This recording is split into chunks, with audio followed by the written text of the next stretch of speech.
We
should.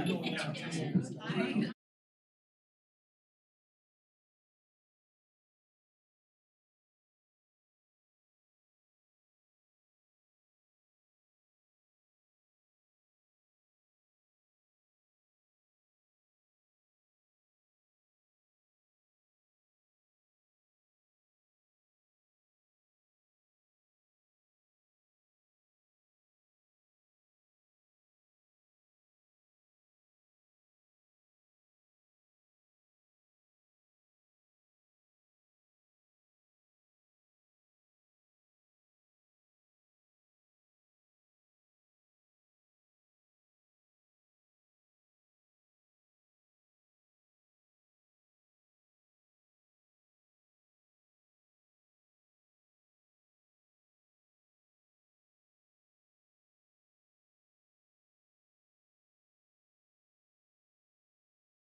So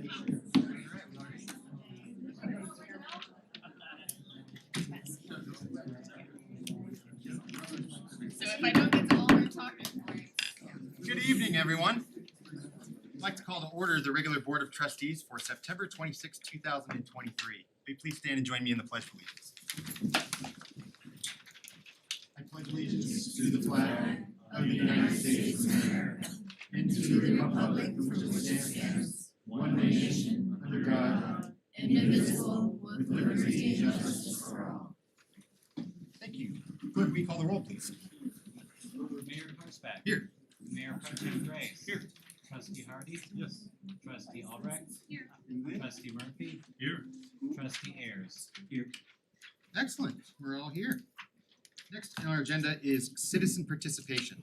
This is a chance for anyone in the audience to speak to anything that is not on tonight's agenda. We will have a chance to speak to anything on the agenda when the item comes up, except for the trustee vacancy appointment. That'll just be a board decision.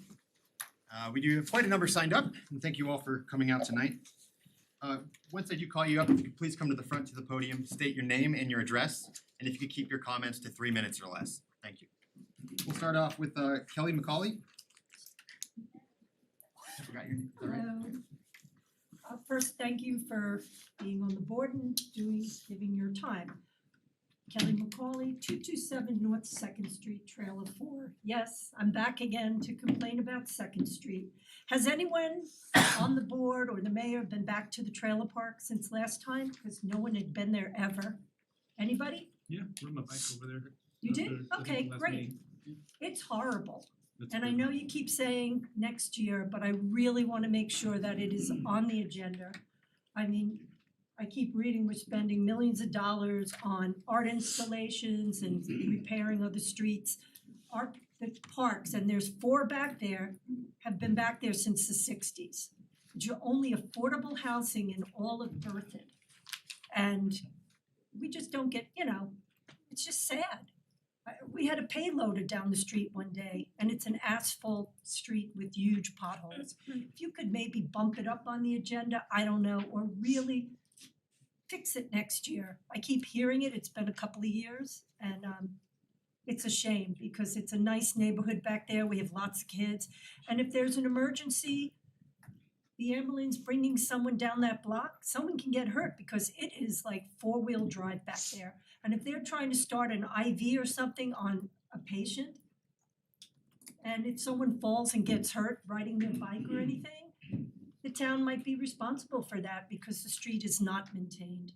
So that's it. And also, one quick thing, for since we are the garden spot, could we maybe do a program where we can get free trees or something to the whole town? Because it would be nice. Because some people can't afford to do stuff like that, so it's just something to think about. Thank you. Thank you, that's a great idea, thank you very much. And folks, I know everyone would like to applaud. If we please could refrain from applauding, and any comments in the back too, the mics really pick them up for people online as well. Plus, it's hard to hear up here, but thank you very much. Next on our agenda, next tonight is Lindsay Morgan. Hi, I'm Lindsay Morgan. I'm at 390 Welch Avenue downtown, so we're right by the post office. We love our place because it's got that mixed commercial, residential zoning. So last summer, we actually remodeled our basement and opened a short-term rental in summer of 2022. And since then, we've hosted over 100 families visiting Berthoud. Primarily, they're coming into town to visit family, they're coming to TBC, they're going to weddings at Brookside Garden, or just events around town. I'm here tonight to advocate for some kind of regulation around short-term rentals. I received a letter from planning that because there is no current regulations in place for Berthoud, that they say it is outright not allowed. Before we opened our short-term rental, I looked to Larimer County planning to check our zoning, and so I figured we would be fine given our circumstances, but that's not the case. There's no existing lodging in Berthoud without short-term rentals. And just being one unit and hosting that many families, I think it really shows that there's a high need for something like this in town. These are guests that walk around town, they visit local businesses, they spend their money at breweries, coffee shops, visiting their family, and if they weren't staying in town, they'd be in Longmont, they'd be in Loveland, which is where they have been in the past. So if we can adopt any kind of regulations, nearby areas have regulations either pertaining to zoning, commercial, accommodation zoning, and if it's in residential zoning, they'll often look at capping the limits or a certain space in between. If you need any help kind of identifying what regulations might work for nearby towns that could work for Berthoud, I'd be happy to be a part of that process. Thank you very much. Thanks. Appreciate that. Tom Bellino, pardon me.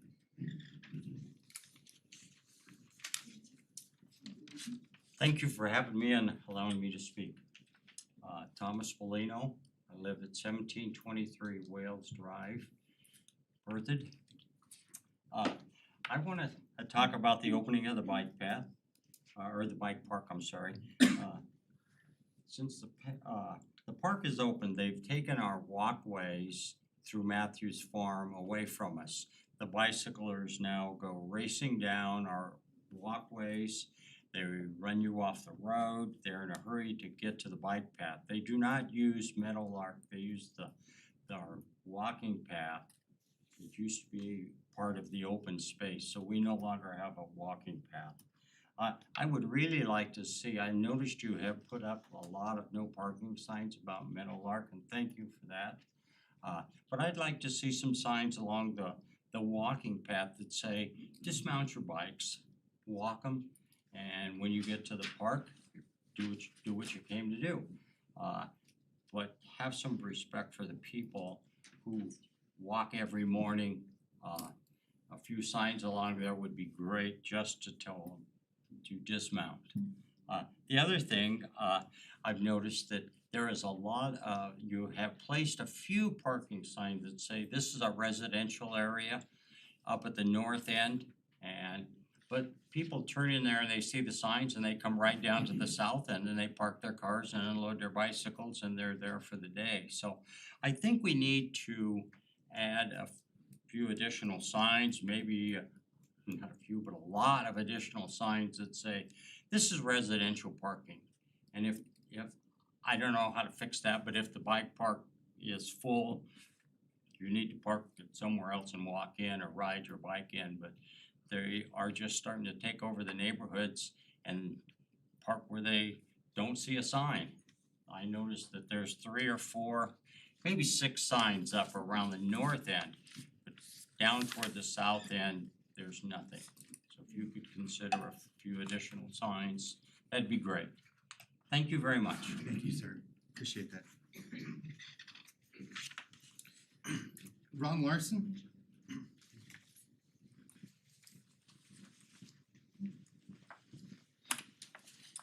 Good evening, everybody. Ron Larson, been in Colorado since the early '80s. We own a property, I'm part owner of a property on Don Zante Bay Court. And this is about the short-term rentals too. You might say your address real quick?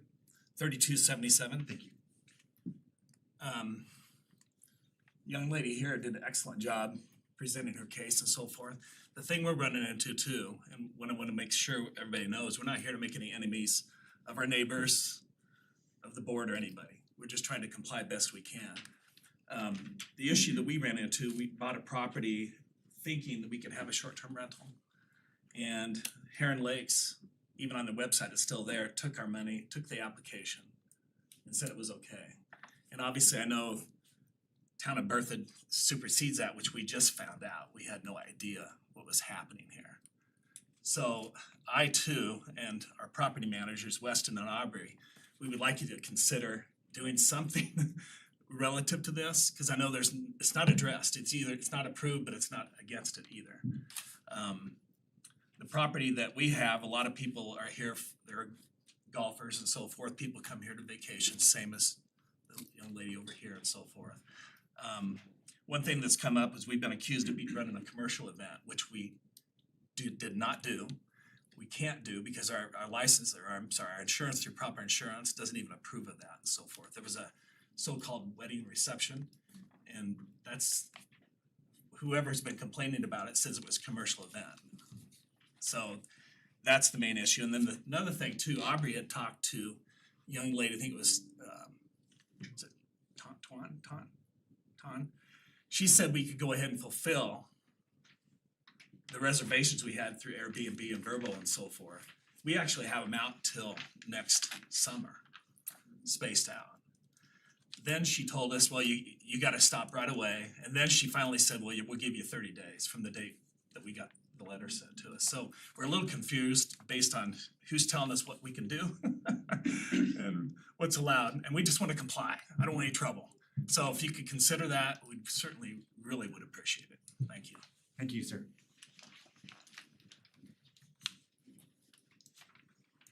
Matt Quinn?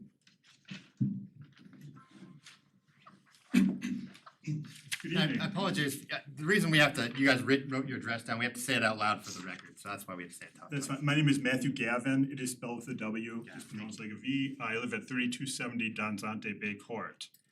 And I gotta tell you folks, I moved here in 2018 for a job and instantly fell in love with Colorado. When I found myself retired in 2018, I quickly looked for a place to live and found some developments out here. So I went to your website and I looked at your city plan and I fell in love. It made me just really happy to move here.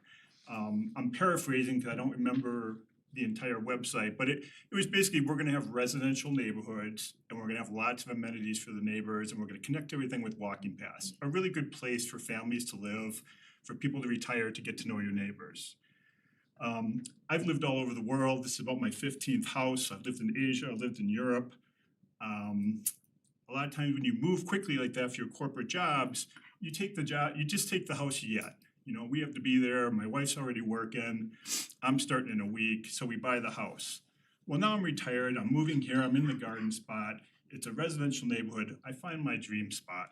I'm on a cul-de-sac in a brand new neighborhood, lots of neighbors, check out the rules, you know, it's a residential neighborhood. Very excited to move in. The reality hasn't matched that. While my neighbors there and the folks that live there and who actually occupy their homes have been good neighbors, we have a B&B across the street. And it's an Airbnb or a VRBO or whatever it is. But it has totally changed the nature of our neighborhood. There's an externality to these rentals. We have people making noise in the evening, breaking neighborhood rules. Today, when I left, I walk out in my front yard, I look to the right, there's one car in the street for about 20 houses. I look to the left, there's 10, all parked in front of the VRBO. I'm really hoping to see the neighbor kids playing in the street with their bikes, but unfortunately the traffic makes that a little difficult. I really appreciate the mission you folks have put together for this city, and I just hope that you keep it that way. I am not here alone. Not everybody's time to speak, but a lot of my neighbors in the back row, and they didn't want to take up all of our time. But there's a lot of concern in our community about the externalities posed by these short-term rentals. Thank you for your time. Thank you, sir.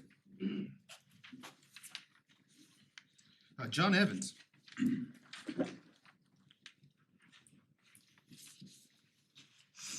Good evening, thanks you for having me and allowing me to speak. My name is John Evans, I live at 3252 Danzante Bay Court. I'm here to talk about the short-term rentals and a couple other minor items that I'd like to make sure you guys are aware of.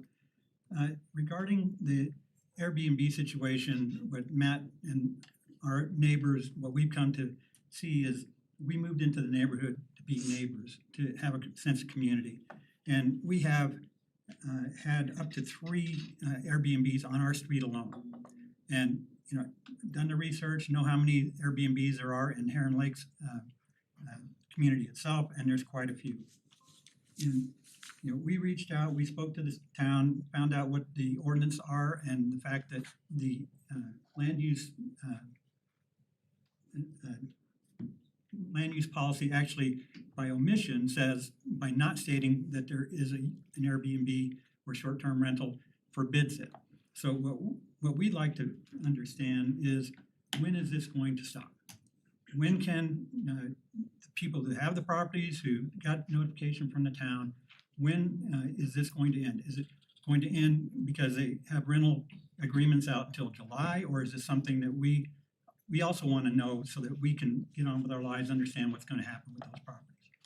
So we're looking for that clarification too, but having done the research for the town and for the Metro District, which the town supersedes the Metro District, but the Metro District can also do higher enforcement, and the Metro District actually has higher enforcement around what the use of a property can be.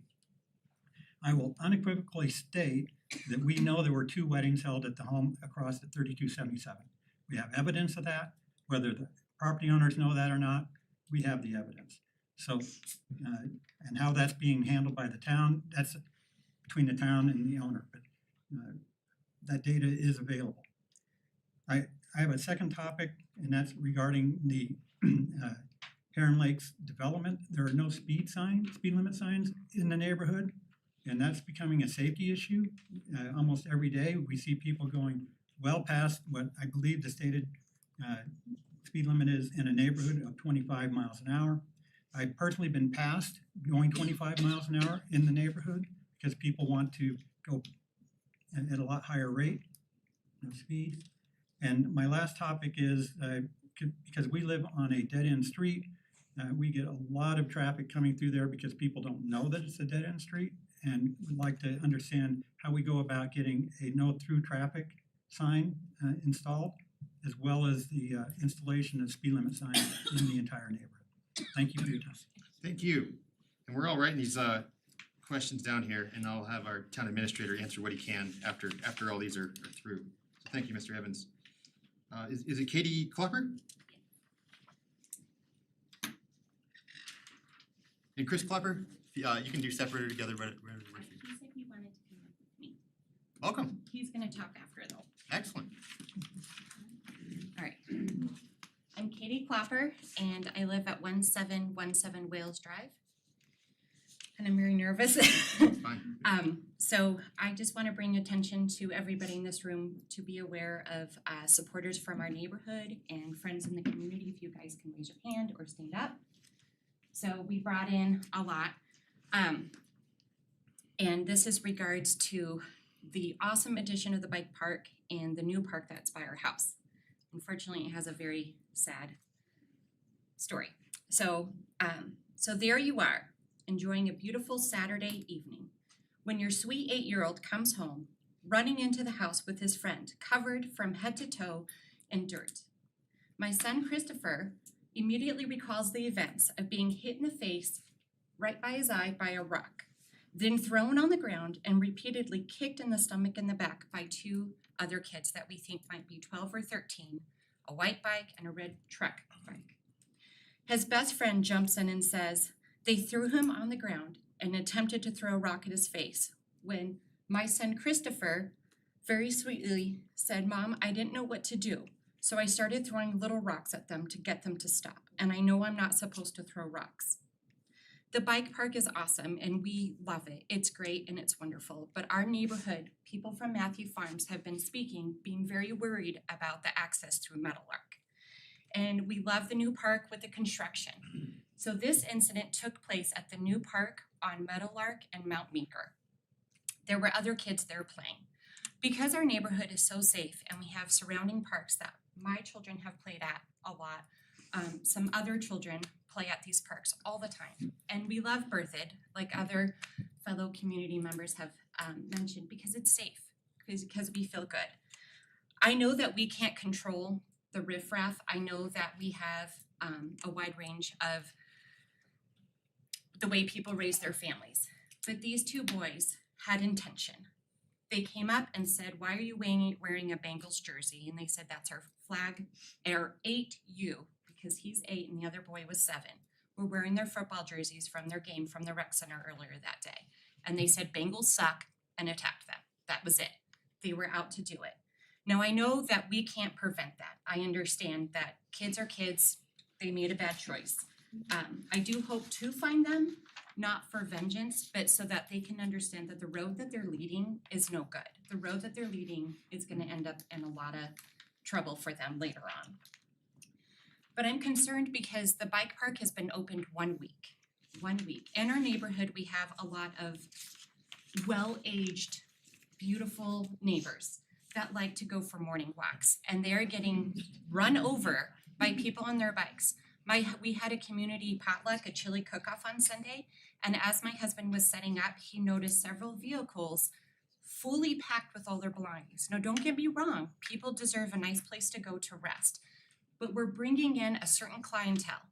And sometimes with that certain clientele, sometimes, not all the time, it brings in other things, okay? Sorry, it brings in other things. I've reported to the police, I've talked to the resource officers, we need to do something to keep it safe. We're gonna bring in people from Loveland, Longmont, Riff Raff is gonna come, but how can I keep this child safe? How can we keep these children safe? They should be able to go to the park and not be worried that they're going to get jumped. It's not okay. And I want you guys to think real hard. The neighbors brought this issue up. So now you gotta think about your choices. Was it worth that decision for this little boy to get harmed?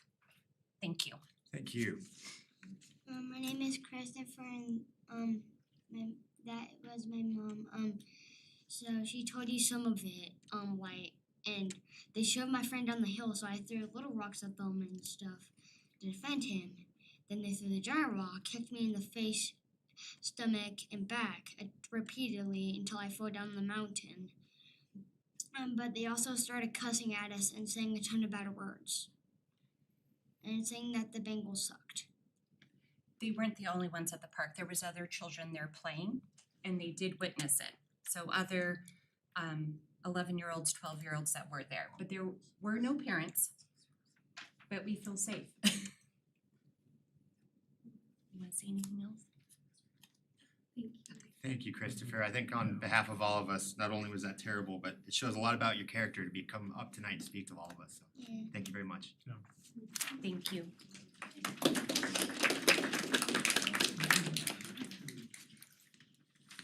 Okay. Ooh, almost time. Rochelle Scott.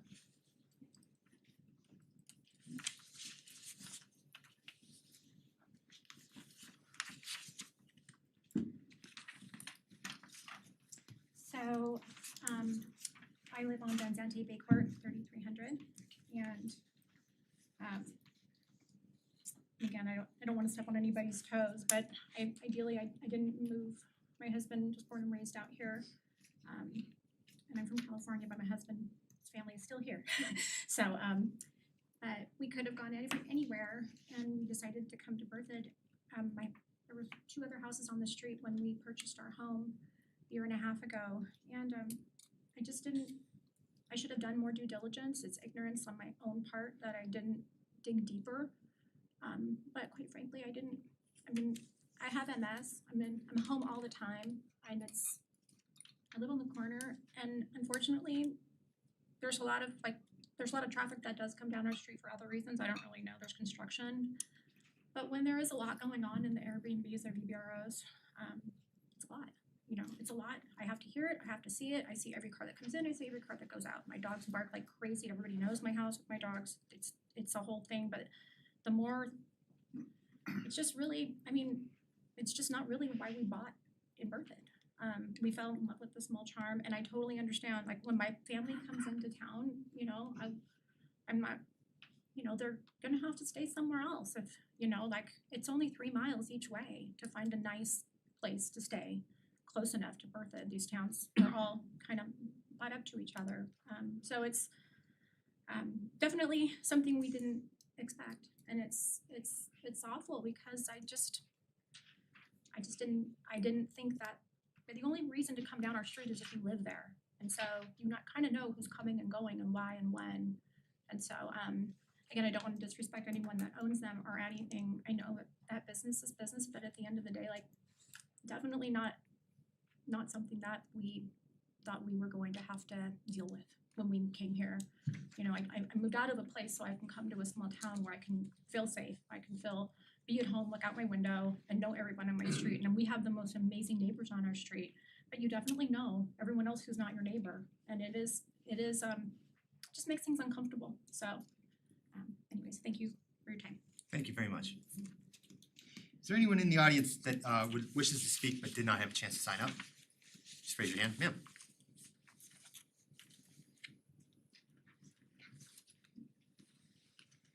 My name is Aubrey Larson. Currently living at 3352 Don Zonte Bay Court, but I was privileged to be born and raised here in Berthoud, so.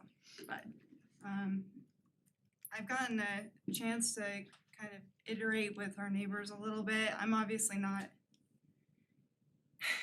directly responsible as a homeowner of an Airbnb or anything like that. Not anymore. We were able to rent our basement for the summer as an Airbnb, but just for the summer, and we never received any kind of complaint because a basement's a little bit different. Totally understand that. Having somebody in our own basement that we can keep an eye on is totally different. Having a big house across the street that is full of people and cars, totally understand that. And I just wanted to make sure that everybody knows that we're definitely empathetic to the whole situation and we're working on shutting it down. We have no intentions of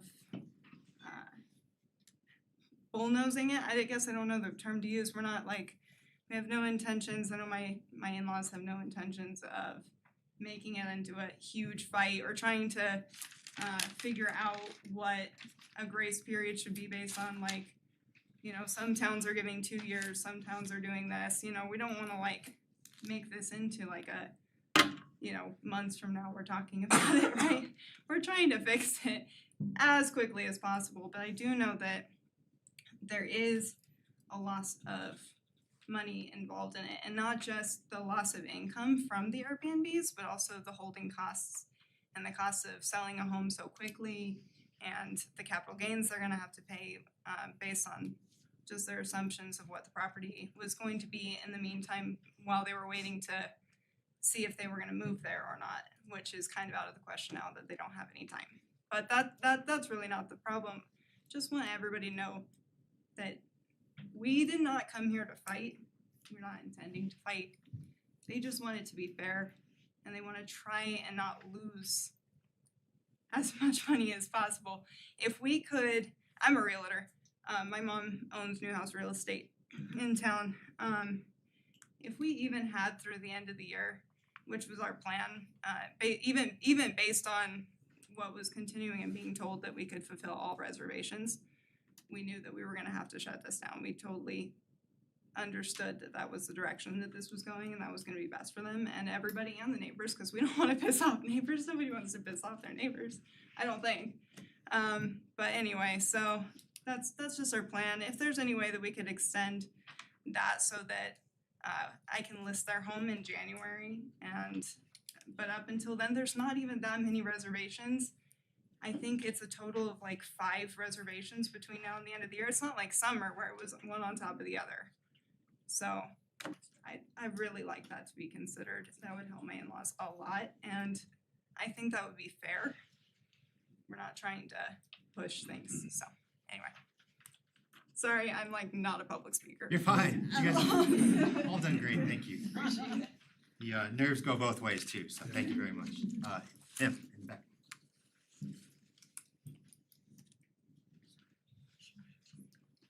Evening, I'm Deb Light, 3344 Don Zonte Bay Court. We moved in and we met the next door neighbors who said they were going to be living there. We've never seen them live there at all. The first VRBO visitors we had were pornography shooting, filming, where we had 5 vehicles for one afternoon setting up the household. That says it sleeps 10, which I guess was appealing to them as an Airbnb search. And they arrived with 5 vehicles, lighting, cameras, 5 individuals are smoking dope, and they were very rude, packing all the equipment in. They did not spend the night. They were there from noon till about 5 o'clock till they were unpacked. They showed up the next day and prepared for about 2 hours. I asked them what they were up to and they said, we're having a meeting. So I said, okay, having a meeting. So then after they were setting up for a couple hours, 2 black Escalade limos showed up with a couple of attractive young women and they proceeded to go in for about 3 hours and then they left and then they unpacked their equipment and they left before dark. They did not spend the night. They were not desirable tenants next door. We're 11 feet from this house. We're in a villa, 11 feet away, watching all of this.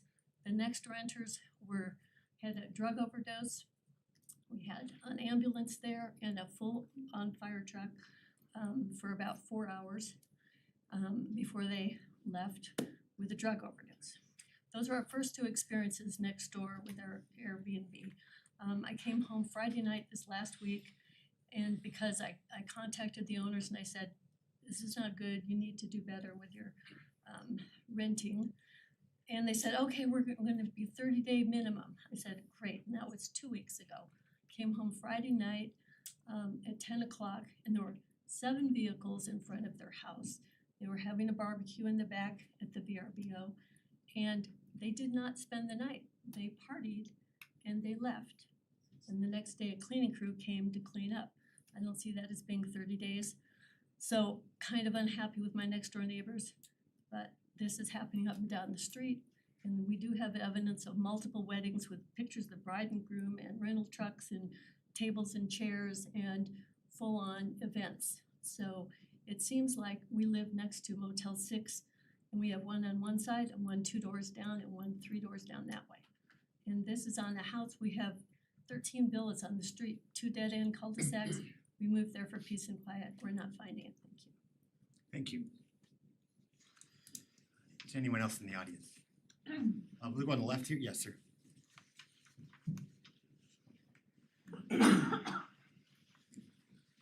My name is Weston Larson. I live at 3352 Don Zonte Bay Court in Berthier. I am also the property manager for my parents' Airbnb 3277 Don Zonte Bay. Again, not wanting to start a fight with anybody. Just want to say that with all of the issues that we're hearing, we honestly did not hear until we personally listed our house. We're actually moving, not because of anything, we just found a different place in Bertha that we like. We did not hear of any of these issues. There was an email thread started with all the surrounding neighbors about the Airbnb that we manage, as well as the other Airbnb down the street. We were never informed of that. We actually started finding out as we were doing open houses from other neighbors about this. Another thing too is that we did not know if there were so-called weddings, nobody came to us and told us there was a problem. Obviously, we did not approve these events. I would have come down and shut that down if I would have known about it. And we have busy lives. We're both in real estate. We got kids. We can't just continually park out in front of this house. We have cameras and listening devices that monitor noise on the inside of the property as far as we can go with privacy laws. And the fact that we knew of one issue, and that was from different neighbors. They emailed us that there was kids on the golf course, which you cannot do in TPC. That was taken care of by them, and we were just informed that was the only problem that we were ever informed by our fellow neighbors of, which kind of sucks. If you're trying to make sure that, we've made sure, we're like, oh, we're gonna be doing this or that, let us know if there's problems, and we don't know about that. And then now, come to find out that this is all in motion, we never were able to discuss this with our neighbors. That just doesn't work for me. I would love to have discussed this. Hey, if there's a problem, tell us. We'll come fix it. We're managing the property. If there's an event going on that's causing loud noise, we'll come and shut it down. That's our job basically with that. There are rules and guidelines with Airbnb that specifically state those things. This is not an event. You can't do this. You can't do that. There's house rules that are house rules. There's like 40 different house rules that they have to follow to be there. We had issues with a softball team. They were also the ones that were on the field. We said, you guys cannot come back, because we knew of that issue. They also trashed the house. So I'm just saying is that, we're hearing all these sides, and I understand. I get it. If there's problems, I wouldn't want to live next to that. I understand that. But it just never was informed to the people that actually could have tried to prevent some of this and take care of it. And that's all I wanted to say with that. So thank you for your time. Very much. Yeah.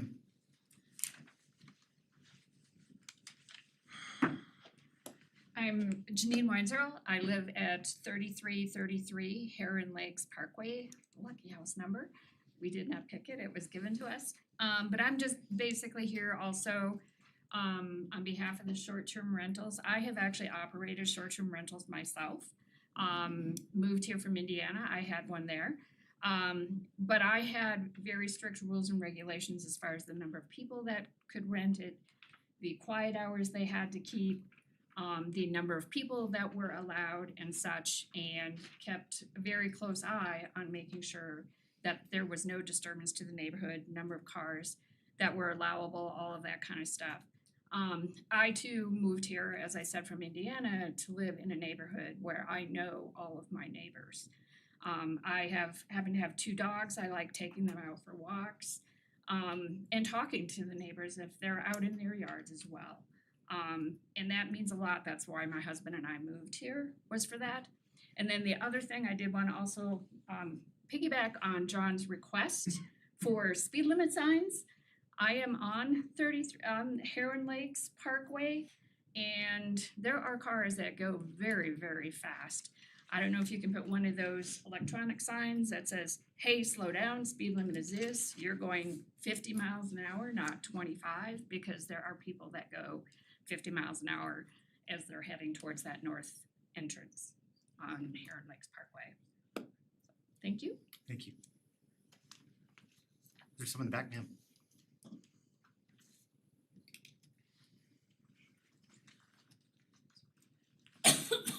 Hi, my name is E. Lady Camp. I live at 3268 Don Zante, and I wasn't planning on talking, but I live directly across the street from this ginormous house with always a huge row of cars everywhere. And sometimes right in front of my house as well, as well as across the street. And it is annoying because we moved, again, just like they said, it's a street that goes both directions, cul-de-sac here, cul-de-sac there, that's it. It was supposed to be quiet. I have a little grandson across the street. I have to worry about, what's happening, like when he just kind of gets away, like I said, on a dead-end street on both ends, you wouldn't think you'd have to worry too much, but I do. And the little kids down the street playing on their little go-karts and their bikes and everything, but we have a lot of traffic. And going up and then, up onto Heron Lakes Park, because the people that come there, it's not like they sit there, like they park 10 cars and then they sit there. They come and go, and they come and go, and they come and go, and they come and go, all the time. And so there's that. Also, like they mentioned before, noise and nuisance and all these things. Definitely, I saw it with my own 2 eyes. Bride and groom, a setup in the back with a little altar and the chairs all lined up, and another instance they had on a different one. This was one wedding, another wedding, same thing, bride and groom, there was a whole see them off kind of thing out front with them leaving, and like 10 o'clock at night, all the sparklers and everybody having a field day outside. Great, whatever. I don't want to ruin it for the couple, but I don't think that belongs in a quiet neighborhood. None of us signed up for that. None of us signed up for event venues right there. And I don't know if it's still there, but I know I wasn't the only one that saw it with my own eyes. I know other people saw it too. The very listing listed that special events can be held there upon approval. Well, and part of the traffic going up and down that I notice is Weston a lot of times policing the area, kind of coming up and down and driving up and down. You have to have seen something at some point in time. There have been, like they said, rental trucks dropping off and picking up stuff, people, parking all their cars and, unloading bunches of coolers and all the things that they need for these parties. And then, wedding parties coming and going. One time there was some kind of a birthday party where there was a party limo parked across the middle of the street for several minutes, and I know one of my neighbors was trying to get out and just sitting there waiting. Just, again, I realize that these are not life's worst things, I get it, but it's not why we moved there. And it shouldn't be what we have to deal with on a daily basis. And yes, I'm glad it's slowing down for the season or whatever, but again, this is, Monday, Tuesday, there's been 10 cars. It just keeps going. So those are the things that kind of really, I think, get to us. I personally, this was my plan when I first moved there. I thought I'm a one person that lives in a house alone, so I thought I might monetize my basement. I actually built an extra side door. After having, and I never did sign up for the whole thing because after having it took me a while to just kind of get it ready and kind of get to where I was ready to do this. But by then, I had seen what a pain it is to have an Airbnb right across the street from you. And even though mine would have been like a maximum of 4 people, 1 car kind of sit in with me in the home situation, I still decided I don't want to put any of my neighbors through this, even in the slightest bit. So I have decided to not do it at all, you know, and I'm forfeiting the possible income of that because it's not worth it. I don't enjoy it. Ms. Kale, we're getting well past the 3-minute Okay, mark. sorry. I want to be fair. Thank you, I appreciate you. Thank you very much. Is there anyone else in the audience tonight? Clerk, do we have anyone online? There is one individual online that would like to speak. Please. Do you have their name and address? Or I guess we'll have to ask Jason, anyways.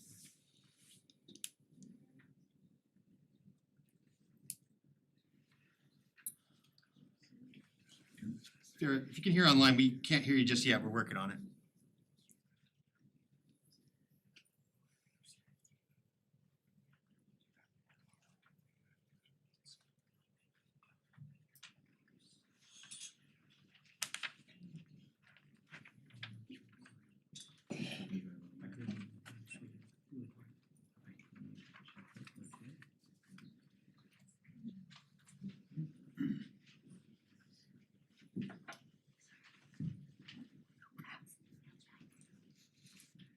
Jason, would you mind speaking just a little bit? Can you hear me? We can hear you, thanks. Alright, beautiful. This is Judy Innes, I'm Jason's wife, and we own the property at 338 Massachusetts. We bought in June of '21 in the hopes to restore a house that needed a lot of love. And my husband and many others spent a year fixing up the house to have it as an Airbnb. We had pulled permits and went to the city, talked about what we were planning to do, talked to Christian, and opened it as an Airbnb. We brought a lot of people to the town through that, and that house itself, if you guys know where Massachusetts is, it's the only house on the entire block. It's 1,100 square feet, we only rent to 4 people at a time, to the families, a lot of couples, we vet them.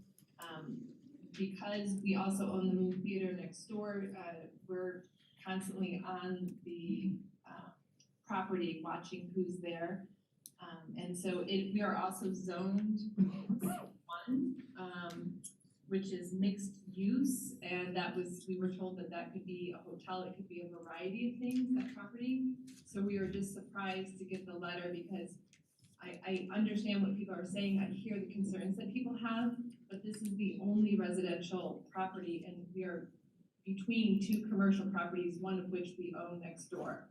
So it isn't something that causes a disturbance for the neighbors. I think there are ways to mitigate concerns that people have about Airbnbs in terms of rules and how many on each given block. There are many ways to look at owners being responsible when things like parties, weddings, those things happen. It can't possibly happen here because it's 1,100 square feet and that's not anything we would ever want to have happen. So that is just what I'm bringing. Thank you very much.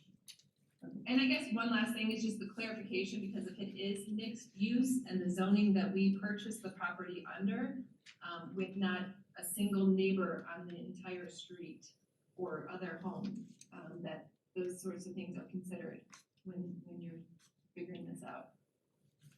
Thank We can bring a lot of people to Berthoud. Sorry, I didn't mean to cut you off. Okay, thanks. Thank you very much. Is that it for online?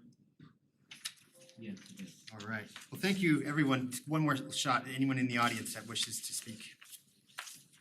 All right, thank you. Is there anyone still in the audience? I know a bunch of kids left regarding the bullying. I think we might have had some questions for them. Okay, hopefully we can get a hold of her and get some more information on that. I have one question about that, if I can. Sure, we'll just open it back up to public comment. Go ahead, if you can say your name and address. My name is Donald Blagan, I live at 1729 Wales Drive, and I'm a neighbor of Katie's. If I catch those kids doing something, can I drag them home by their ear, or what can I do? Cause that's absolutely absurd. Please don't. I would call the gentleman behind you on the far left. That's our Sergeant Williamson. He's the head of our. Well, I call them too, but you know, if I know where they live and they're in the neighborhood, I mean, that's just, I mean, she had to throw rocks at them to get them to quit, you know? I mean, what, there's a great big, I mean, they're doing construction there, there's great big holes in the ground for the basements. They're lucky they didn't throw those kids in that hole, you know? Cause they're not taped off, they're not roped off. They should, that construction site around there, they shouldn't even put that playground up until that was done. You know, that's dangerous. Because there's digging basements, after basement, after basement, after basement, and then you have kids playing right there and nothing's taped off, nothing's roped off. I mean, it should be blocked off so kids don't fall into that. You know, kids are curious. And if they're running away from bullies, you know, that are beating the crap out of them, it's dangerous. So that's all I have to say. Thank you very much. Just, I would like to start with, I would think we might have a question. Do you know what date that altercation was, with the bullying with the children? Couple days ago, wasn't it? I don't know when that was. Last Saturday, I'm sorry. Well, I want our town administrator to have an opportunity to kind of give us some more information. I guess we'll start off with that one. Do we have cameras up yet, or? It's not a it's not a town park. It's a park that's being constructed as part of that neighborhood. It'll be owned and maintained by the underlying property owner. So It's not at the bike park, you're right, yeah, it's I don't believe this occurred at the bike park. I know there was a lot of talk about the bike park. I'm not sure how those two things are related, but it sounded like this. I don't know any of the specifics of the situation. This is the first I've heard of it, but it sounded like this took place over by the new development that's occurring at the West Side Crossing. This didn't take place at the bike park, is that correct? No, this took place where the construction's going on up. Yeah, Up at the end of All right. Yeah, so There's the- a playground right off of Yeah, Meadowlark. that's right, okay. Meadowlark and Mount Meeker by the new residential component of that development. And they did have that taped off, but the kids, I don't know if it was the bully kids or who, they ripped all the tape down, it was all laying on the ground. Could we put that back up if there was tape on the We'll ground? work with the developer to ask them to try and secure that site. Certainly, we don't want kids going through construction sites and areas that are taped off, and so. If you live in Berthoud Commons, that was my first concussion when I was a kid walking over there and going into a hole, so I definitely sympathize with that. And then also we had parking issues on Wales and then also a pedestrian path being kind of overtaken. Do you know the width of that path? Is that just a It's a 4 foot? 10-foot wide concrete trail. Okay, lots of Yeah. trail then. And the trails in town are multi-use, they're not pedestrian only, at least that's the way they've always been. That's certainly something the board could decide we wanted to change, but in general, those wider 10-foot wide concrete paths are intended to be multi-use for bikes and pedestrians. Certainly, we want both user groups to be respectful of each other and it's always hard, you can't police individual behavior very well, and so if somebody's riding their bike really fast and not being courteous, that could be a tough thing to deal with. We can put up signs and ask people to, take it easy and I think we'll have to talk about how to handle the trail issue specifically. Again, that's the first time I've heard that is tonight, so that's good to hear. What about the street painting like we did on Massachusetts and 4th Street with the bicycle path guidelines? Yeah, I think Encourage them to ride on the road instead of on the path. I think there's a variety of options there we'll have to kind of consider, yeah. There are That down trail north. doesn't really, Go the ahead. trail doesn't really go anywhere on the south end. It stops at the end of the neighborhood, so Okay, I currently- thought that was a path, so it's different if it's an actual 10-foot wide trail, that's yeah, different standards for us. it's a wider trail. Okay. At least I believe that's the case. I mean, that's certainly what it looks like from the road and from the air, but I'm not sure that I've walked it myself, so. Okay, trustee Albrecht. On the north end of Hold on, sir, Middleburg. this isn't really a dialogue. Trustee Albrecht, do you have a question? I guess my question, it just brings up a question of what's allowed as far as kids being unsupervised at our public parks. And I think about like the skate park or like especially the skate park before it was at Wagner. How has that been policed? And I don't know if Sergeant Williamson can jump in on that at all, but how have we as a town created environments where things are monitored and there aren't just kids at open areas unsupervised? Well, as a town, we don't monitor the parks like that. We don't have staff watching kids at the parks, and I would hope that parents would, if they felt like that was a concern, would monitor their children, and if they felt like it was a safe place to go, that they would. In general, we don't have these issues that I'm aware of. I mean, we never have in the 6 years I've been here. This is the first time I've heard of an issue like that. Not to say that it doesn't occur, it's just the first time it's come up. So I don't know that this is like a widespread problem. but it is a problem that I think we wanna be mindful of. I think there's a couple of concerns. One, we don't want kids on parks, whether they're town owned or not, whether they're part of the neighborhood or whether they're owned by the town. We don't want them on them when they're under construction. So I think that's you know, if they were taped off and the tape was taken down, we need to work with the developer to make sure that that gets secured in a different way. And we wanna make sure that you know, hopefully parents aren't sending their kids into construction zones to play. I'm sure that wasn't the case here. I would like to believe that wasn't the case, so you know, in terms of like Town Park and Wagner, you know, public parks are kind of by nature open spaces for people to go and recreate. We have limits on time. As you know, we adopted some time limits that allow people to walk through the parks at nighttime, but not to go and recreate in them at nighttime. Outside of that, you know, we kind of hope and expect that people are responsible, that they're courteous. And unfortunately, there are people who are not responsible or courteous, and typically that's when the police have to be called. But we don't monitor the parks on a regular basis to ensure that kids or adults are acting appropriately. They're public open spaces. Okay, thank you.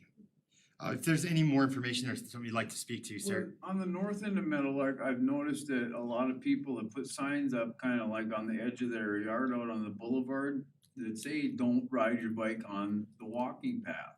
You know, but there's nothing on the walking path itself that says that. I think there needs to be some clarification on what a walking path is. So we have different standards. One of them allows bikes, and that would be 8 to 10 feet wide. So if we're talking that one, then bikes are allowed. That's not 10 feet. It's maybe 6, Okay. 6 to 8. If we have more information on this, we'd love to hear it. If you could email our town administrator. What, sorry? I'll measure it. Okay, yeah, great. We'd love to hear that. So Chris Kirk his email's on the website. You can also email me or any of the trustees. And this conversation on this, I think we wanna hear more information for you guys. Also parking, Administrator Kirk on the south end. Yeah, we can add a sign or two that says, you know, it's the neighborhood, please be courteous. This is something that came up during the whole bike park discussion early on, you may recall. Those are public streets, and so it's not illegal to park there. We're asking people not to and to be courteous to the neighbors. But there's no prohibition against parking on a public street, so long as you park illegally and you're not blocking somebody's driveway and those kinds of things. We don't want to encourage that, and if we see overflow parking going out into the street, we've already got some areas where we can build some additional parking, we think, kind of north of the existing parking lot, but it's gonna take there's a ditch that we have to cross, so it's not just you know, lay down some more material kind of parking effort. It's gonna require a little bit of additional investment. We also believe and expect that there's a big rush right now, right? There's a pent up demand at the bike park. People were really excited, you know, for a couple of months because of weather. We had to delay, and so, you know, I think there's a big surge of activity there. It's just like a brand new store, right? When a new store opens or a new restaurant opens, there's a whole lot more traffic for the first month or two, and then it kind of dies back to what you would expect to be normal traffic. So we also don't want to rush out in the first couple of weeks where there's increased activity there because people are excited to make a bunch of changes that may not be necessary in a month or two when, you know, kind of the amount of traffic comes down. We can and will add some we can do some other speed deterrent things on Meadowlark. We've heard just in the last couple of days, you know, some folks saying, hey, there's people speeding up and down Meadowlark. So there's ways that we can address that from an enforcement standpoint. And then again, we can add some signs asking folks to be courteous and not park in the neighborhood if there's a really busy day out there and there's some overflow. We've been monitoring it and haven't seen a lot of overflow parking, so you know, we're trying to be mindful of that and trying to be cognizant of that. In general, the parking lot is usually very full, but there's some open spaces, and if folks just go in and look around, there's a spot to park inside the park without having to park out on the road. Yeah, thank you. I do remember all those comments you said, especially about it being more busy when it opens up. We'll keep an eye on it, and please email Administrator Kirk. It's just easier if it goes. You can funnel it to me too, and I'll just forward it all on if you'd like. But we'll have to keep an eye on this as it goes. Being a brand new park, it's I think we're all kind of learning as we go. But I don't want to undermine your guys'. I'm sorry, the public comments closed on this. Next, we'll go on to Kelly McCauley, and that was the pavement on Second. Is that still on for I'm sorry, what was that? the Second Street with Yeah, repaving? that's been scheduled for 2024 for the last couple of years as part of our 5-year maintenance plan. We've talked about this several times in the past, but Second Street requires some major changes and reconstruction efforts. It's not just a simple repaving, and so it's gonna be very expensive relative to a lot of the stuff we did. It's why we planned for it a few years in advance, cause we needed to get some additional maintenance work done in the interim and then save up some money so we could do this bigger project in 2024. That's still the plan, but we would expect to repave Second Street south of Welch next year. Okay, great. And I have written on, Ms. Polly, if you're still here, it is atrocious, like as Trustee Hardy said, so I'm glad we can get on I've driven it several times myself, it's in bad shape. Yeah. Yeah. Okay, that brings us back to the main comments tonight regarding short-term rentals. No matter what side you guys are on, I just wanna say, for me to chair, I just appreciate how respectful you guys were. And definitely a lot of emotions tonight, and I just also respect how you're really respectful of the other side too, so thank you. With these letters we sent out, I guess my question is, was that like a cease and desist immediately? The letter that we sent out was letting folks know that, so just as a brief bit of background, I think the board knows this, our code is what's called a permissive zoning code. There's very explicit language that says any use not allowed in the zoning code is not allowed. And so if it's not specifically identified as an allowed use and defined as such, then it is not an allowed use in town. And we do not have a provision in our code that allows for short-term rentals. Previous staff had interpreted an inn, which is defined in our code as up to 6 rooms, but the definition says that it was intended, structure intended to be built for that purpose. Single-family houses aren't typically intended to be built as inns, and so previous staff had made that interpretation, but even in that scenario, those are still not allowed in R1, R2, and R3 zones, which are typically residential zones, and so they still wouldn't be allowed under that condition. So the letter we sent out was prompted primarily by complaints we received from a couple of these properties. You may recall, some of the trustees have been on the board for a while. This issue came up a few years ago from a local business owner. We went through and did the same thing then, identified as many as we could, sent out letters, let them know that this is not allowed under the town's zoning code and that they needed to cease operations as a short-term rental. They can be rented as long-term rentals, anything over, if the lease is for more than 30 days, it doesn't qualify as a short-term rental generally, and so that's something we don't get involved in. There's lots of rental homes throughout town that we have no regulatory authority over. The short-term rental becomes a little bit different kind of endeavor because it's less of a residential use and it's more of a commercial lodging use, and so that's why they get regulated differently. So the long and short of it is, we were made aware of this particular short-term rental. I think that's been heard a lot about tonight. As we started to research, we found a handful of others in town, and rather than just identify one, we went out and sent out letters to all of the short-term rentals that don't currently meet our zoning code and said you have 30 days to cease operations as a short-term rental. 30 days from the point of receiving the letter. That's correct. Okay, so that answers one of the questions. 30 days from whenever the property owner received the notice. Our board did discuss this during our retreat. There was a lot of interest. We did not know about the Heron Lakes issues. I did, of course, because I was at the meeting last time that we had to cancel. Staff has been involved in this a little longer. We also did not know as a board that the letters were going out. Just wanted to let everyone know that this has kind of been more staff-led. But we do, going forward here, had a plan to discuss this and creating a policy and having this amount of public comment tonight. Certainly, I think it would behoove us, and no matter what side you are with short-term rentals, that we push that discussion up. Is that all right with the board? I think we're all, you got a turn? Okay, yeah. So we'll bring that up under reports. I think this is kind of more pressing now, not only due to noise, but people are involved financially too. We have different things going on of totally owner not occupying the residence, all the way up to owner occupied, expanded into the basement. So there's a lot of different things that caught into this that the board will need to tease out. I wish I had a better answer for you guys tonight, but that's all I really have. Mayor Carson, if I may, just really briefly, for clarity, bed and breakfast, which is defined in the code a little differently, and that's where the owner lives on site, can be an allowed use. It's a conditional use, it's not a use by right. So there is a process that can be gone through if the owner lives on site.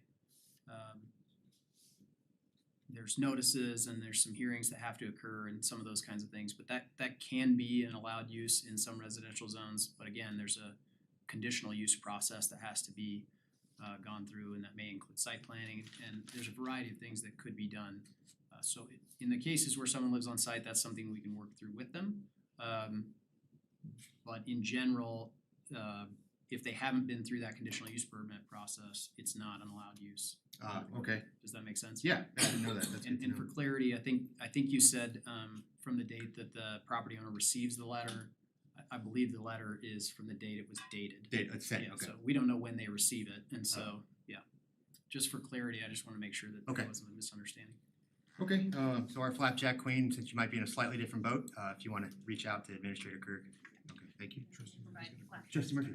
Thank you. Just a quick question, how many letters were sent out notice?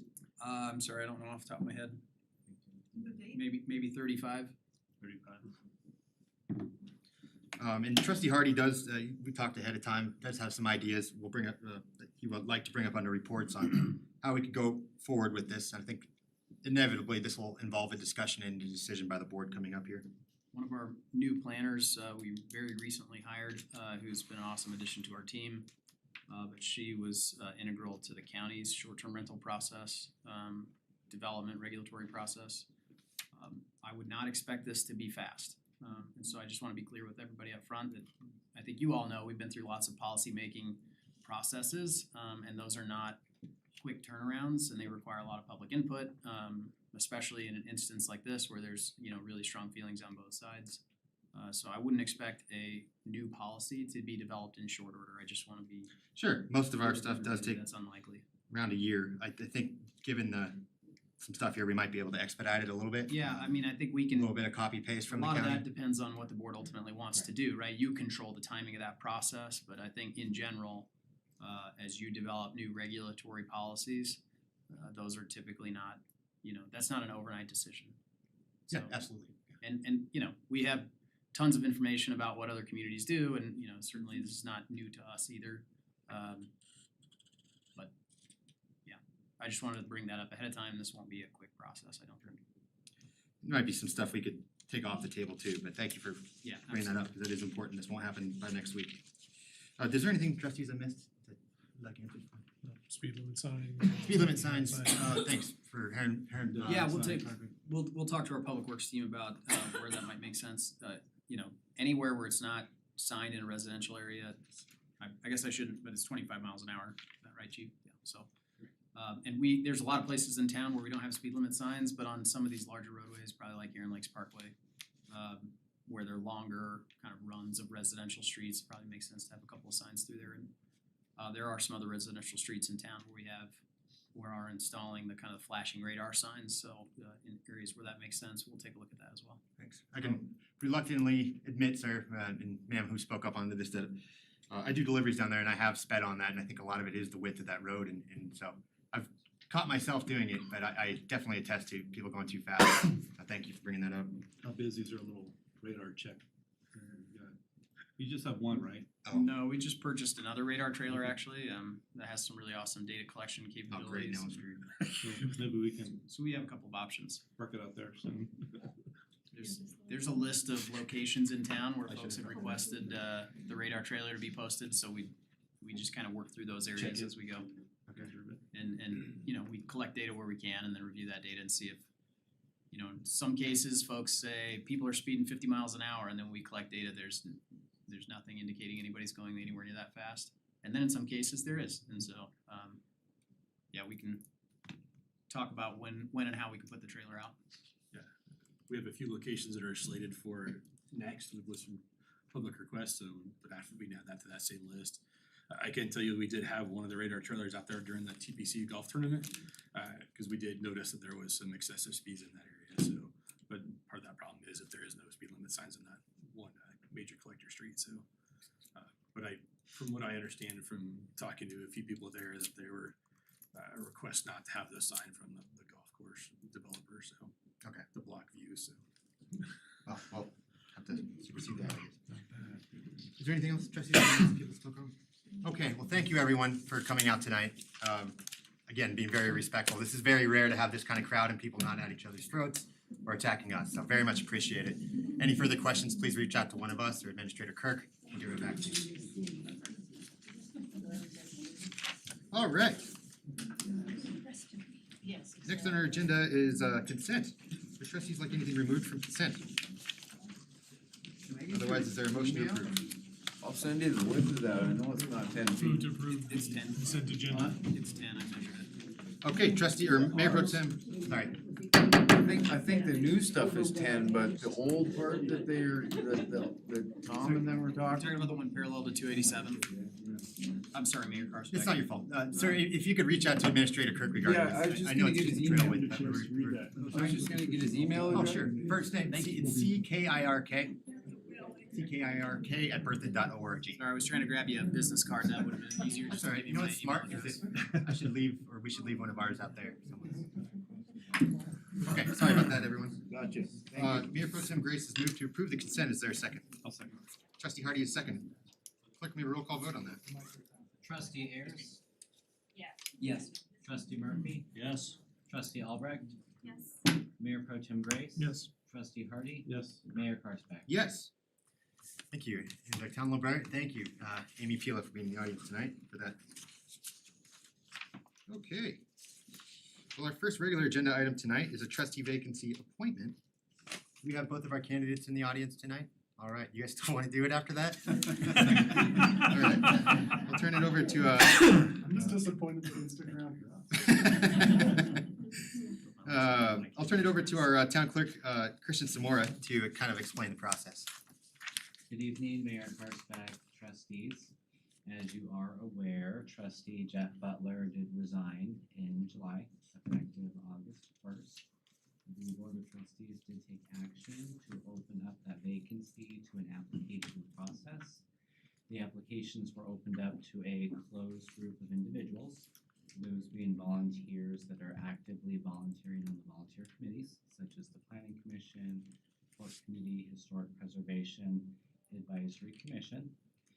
2 applications were received during that process, one from Chris Kurtz, the other from Brett Wing. Both applicants are here present this evening. In front of you are some example questions that you may consider asking. You can of course change the questions, add, remove. I would suggest keeping the questions consistent between the candidates.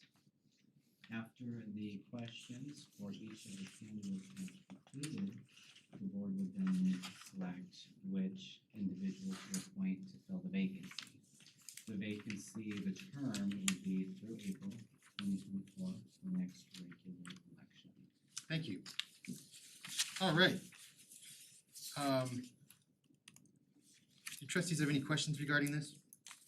Would anyone like the candidates to leave real quick to discuss, or are we good to go? Seems like I just interviewed both of them. Planning Commission. Okay, well, we'll keep a, you know what, let's have both the candidates leave the room if that's all right. I think that'll be the most fair, and then we can call you in individually. You want me to set them up back here? That's how we did it last. Yeah, I was gonna say put them down here in the town lawyer office, which is like right back there. Right next to the boiler room, which I always thought was. Take a stroll.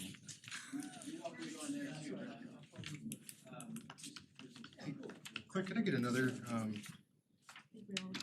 we only all got one. Do you mind if we all get another, if you have spares? Oh, certainly, I apologize. Otherwise, we I can will just divide them. go grab those right now. And how, board, do you wanna just, I agree, I think it's good to use the same questions and whatnot in the same format. I guess we should just assign questions here, and if, Or you just ask them all and I'll just listen and take notes. does that work for everyone? I'm fine with that. Okay. Yeah, sure. I don't know why I'm writing the last name next to them, but. Okay, so clerk's gonna print those extra ones. Well, let's take a, I'll take a brief break. Okay, let's make a little quick 5-minute one.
We were getting ready to move forward with stuff with this. Just saying, do something with that as well.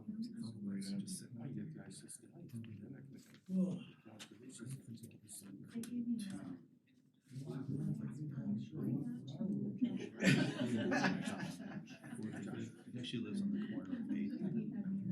Yeah, I was thinking, Now you're gonna miss the microchips on that. Why don't you give it to me? We just added a new one, you should well. I know. Oh, there you go. See what we can. Turns out you're again. Sheriff's Department. Fix it. Well, we different places. After first year. Where they do like safety. We just lost the. High school, Yeah. high school, no legal pathway across. The reason, only reason I know it exists is at Christmas time for my son, he discovered it and for his jogging. There's no. Are you? Once we ever just started with Because they store up gifts. They get donations year round. So we donated.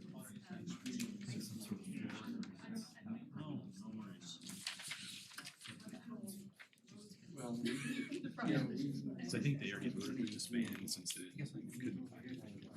Chris can The donations are. And they come back. But anyway, yeah, they just came back there. But no, I mean, like, you know.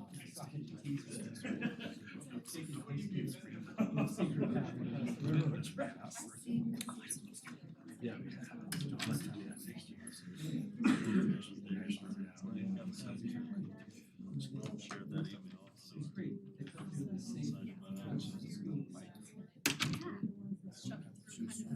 I'll get something back tomorrow.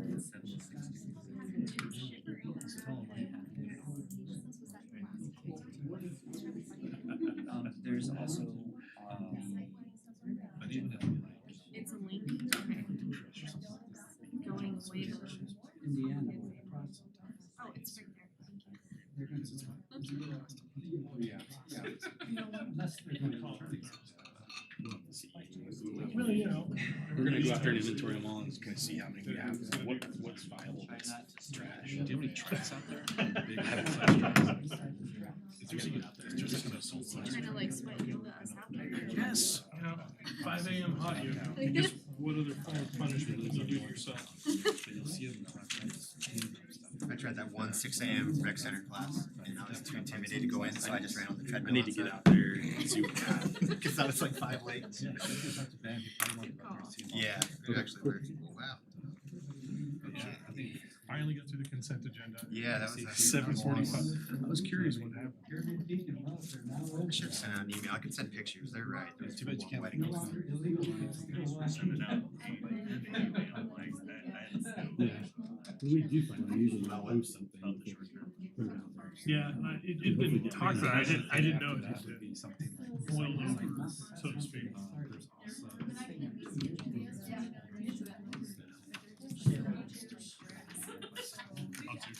Walked in, standing room like, oh god, you said I something didn't on know about the social bowling. media. Exactly. Or what did I do? Right? They're gonna complain about my truck out front. I'm trying to get moved. Sorry, guys.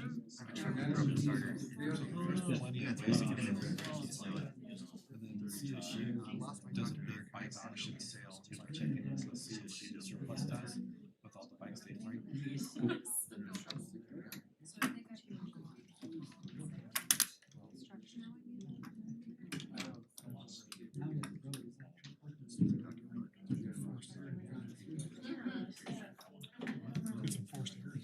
throwing. We have, No. you wanna adjust the temperature? We can do it. Oh, clerk's already did. Thermostat. He's gonna pull something in here that really just puts everyone to sleep, slow down the pulse rate. slow Just down gas the- it like Batman? We all- No, talk about like, I don't know, fracking planning or something, just everybody starts falling asleep. Alright, Electrify the seats. So, no, If you start to lean too far. yeah. Zap you. Right. I missed that. Was it okay, I'm gonna call the meeting back to order, I think we're all here. And trustees, do we wanna go just by alphabetical order and start with Chris Kurtz? Is that all right? Let's do it. Okay. Clerk, will you bring in, or Administrator Kirk? Should we pull a chair out center? Yes. It's gonna be very, Sweat 'em, if that, turn if that's the lights way it off. goes. Yeah. Like how we took a break, frozen out like a pun. Gotta freeze up the kicker first. No, yeah, they're even sitting on that cold room. Oh, yeah, so they're all refreshed. Cooler. Icebox. Come on.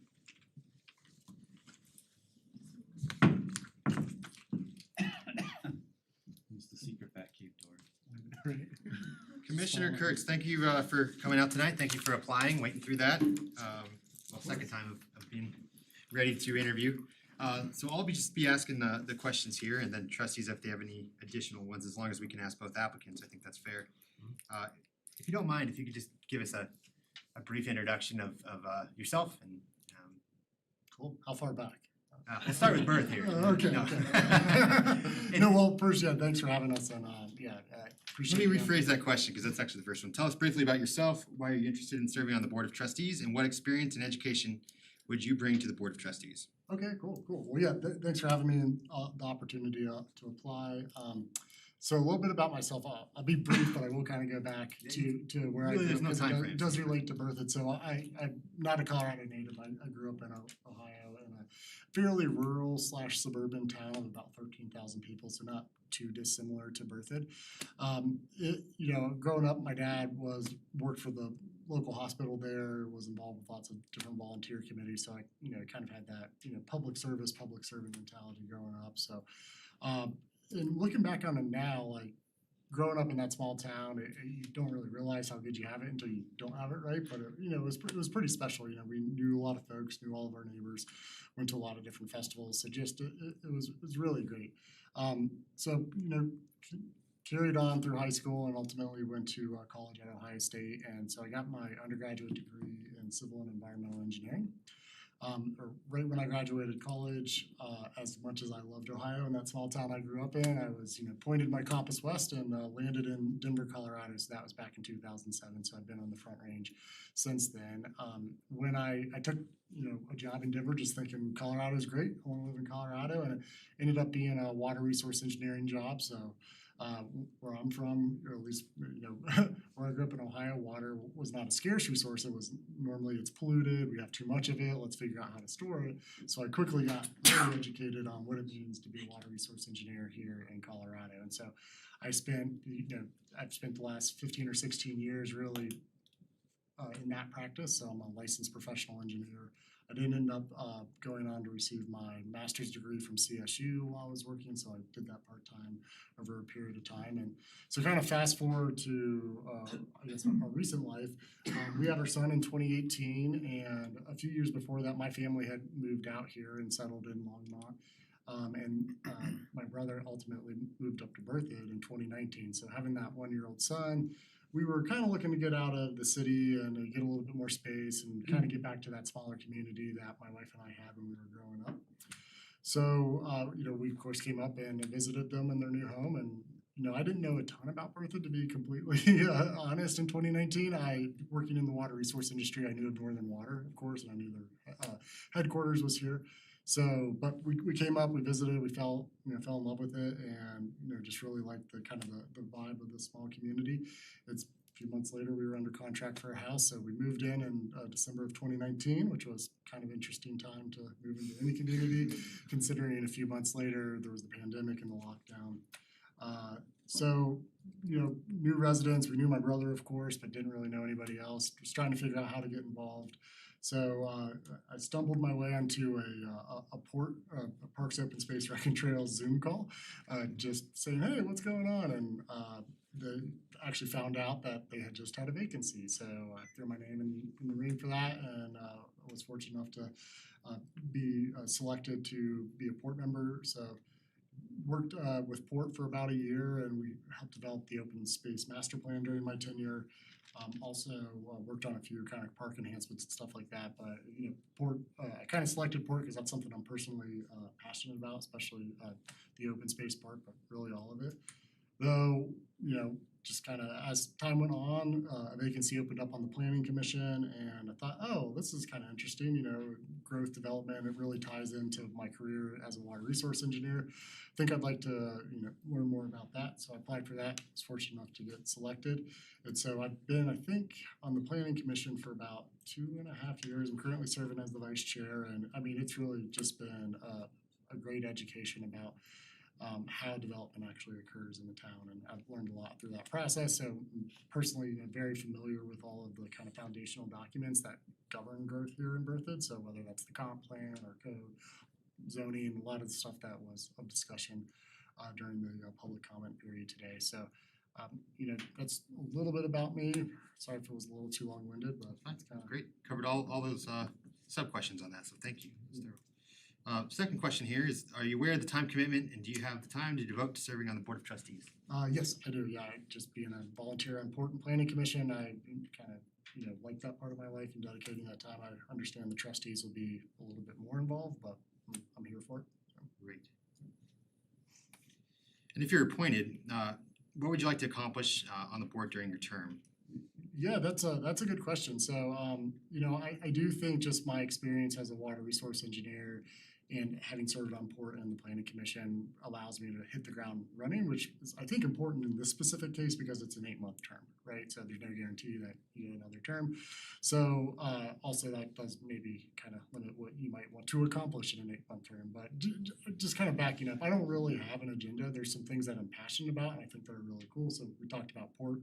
So anything I can do to help move, you know, forward our plans for open space, rec, trails, more parks. I mean, we're already doing a lot. We heard a lot about the bike park tonight, which is going through a little bit of growing pains, but I do believe that generally investment in those type of amenities for a town play like infinite dividends over the long term, you know, for decades and decades to come. A few other things I guess I'm excited about are the First Avenue corridor plan, the Third Street master plan. So I've virtually attended or attended in person town meetings or open houses about that.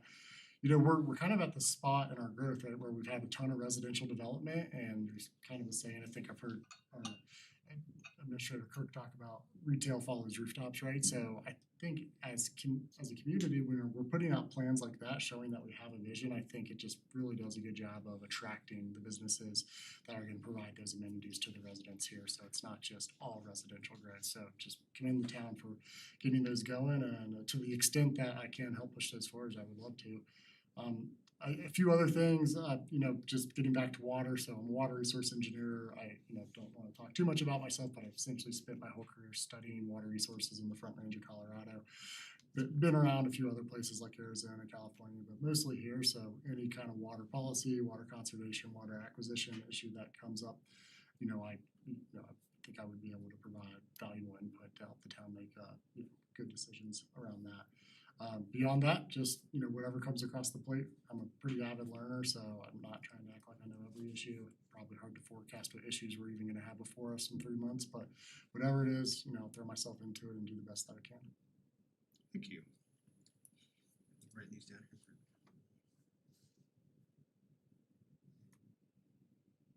All right. Final question here is, what do you believe is the biggest issue facing the town of Berthoud? Yeah, so I mean, in a word, growth, right? But that has a lot of tentacles and things that come with it. So it's not just growth for growth's sakes that is the issue. It's, you know, also water, it's transportation, it's, you know, use of our public facilities like we heard a lot about today with the various parks. I like to think, and I mean this in a complimentary way, that Berthoud really has a plan for everything, right? And that's great because we've really thought about how we're gonna grow. But it's not just you put a plan, you know, document together and, you know, put the PDF in a file or a plan on the shelf. You have to kind of keep your foot on the gas and always be willing to modify and change course, listen to citizens like y'all were doing tonight. So just, I think the issue around growth is just trying to thread that needle between keeping what everybody loves. Well, I think most people love the small town charm, but also recognizing that in the Northern Front Range, I can say this fairly factually, there's almost inevitable growth that's going to occur. So how do we incorporate that in a thoughtful way, in a smart way, get benefits and opportunities from that, like some of the amenities that we would like to have in town instead of driving to some of the neighboring cities for, while also keeping that small town charm. So that's the challenge. I think y'all probably pretty aware of it. All right, thank you. Do trustees have any follow-up questions that we can ask both candidates if you have one? All right, thank you very much, Mr. Kurtz. Clerk, could you call on Mr. Redmond?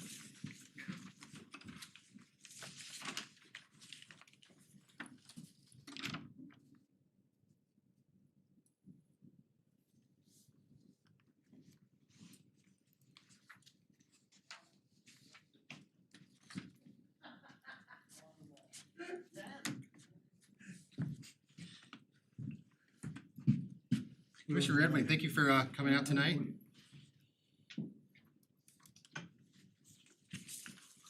just have 4 questions right now for you. All right, by the way, thank you for your time tonight and thanks for serving. Likewise, thank you for your time on planning and zoning. Yeah, exactly, it's great.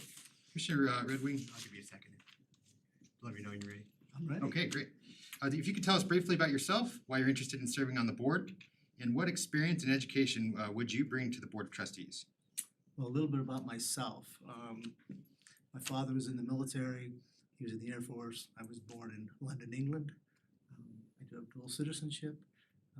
Came over to Colorado actually at a very early age, 2 or 3. Ended up in Rome, New York. And then moved to Colorado again. My parents bought a small business here in Boulder, a beauty salon. They don't currently have that. And I started working at 28th and Arapahoe, pushing carts and bagging groceries at the Safeway there. And progressed through my career, one step at a time on the ladder, and progressed to a lot of layers in between to become president of a company. A couple grocery chains. I was the president of a company on the East Coast, a couple $1 billion in revenue.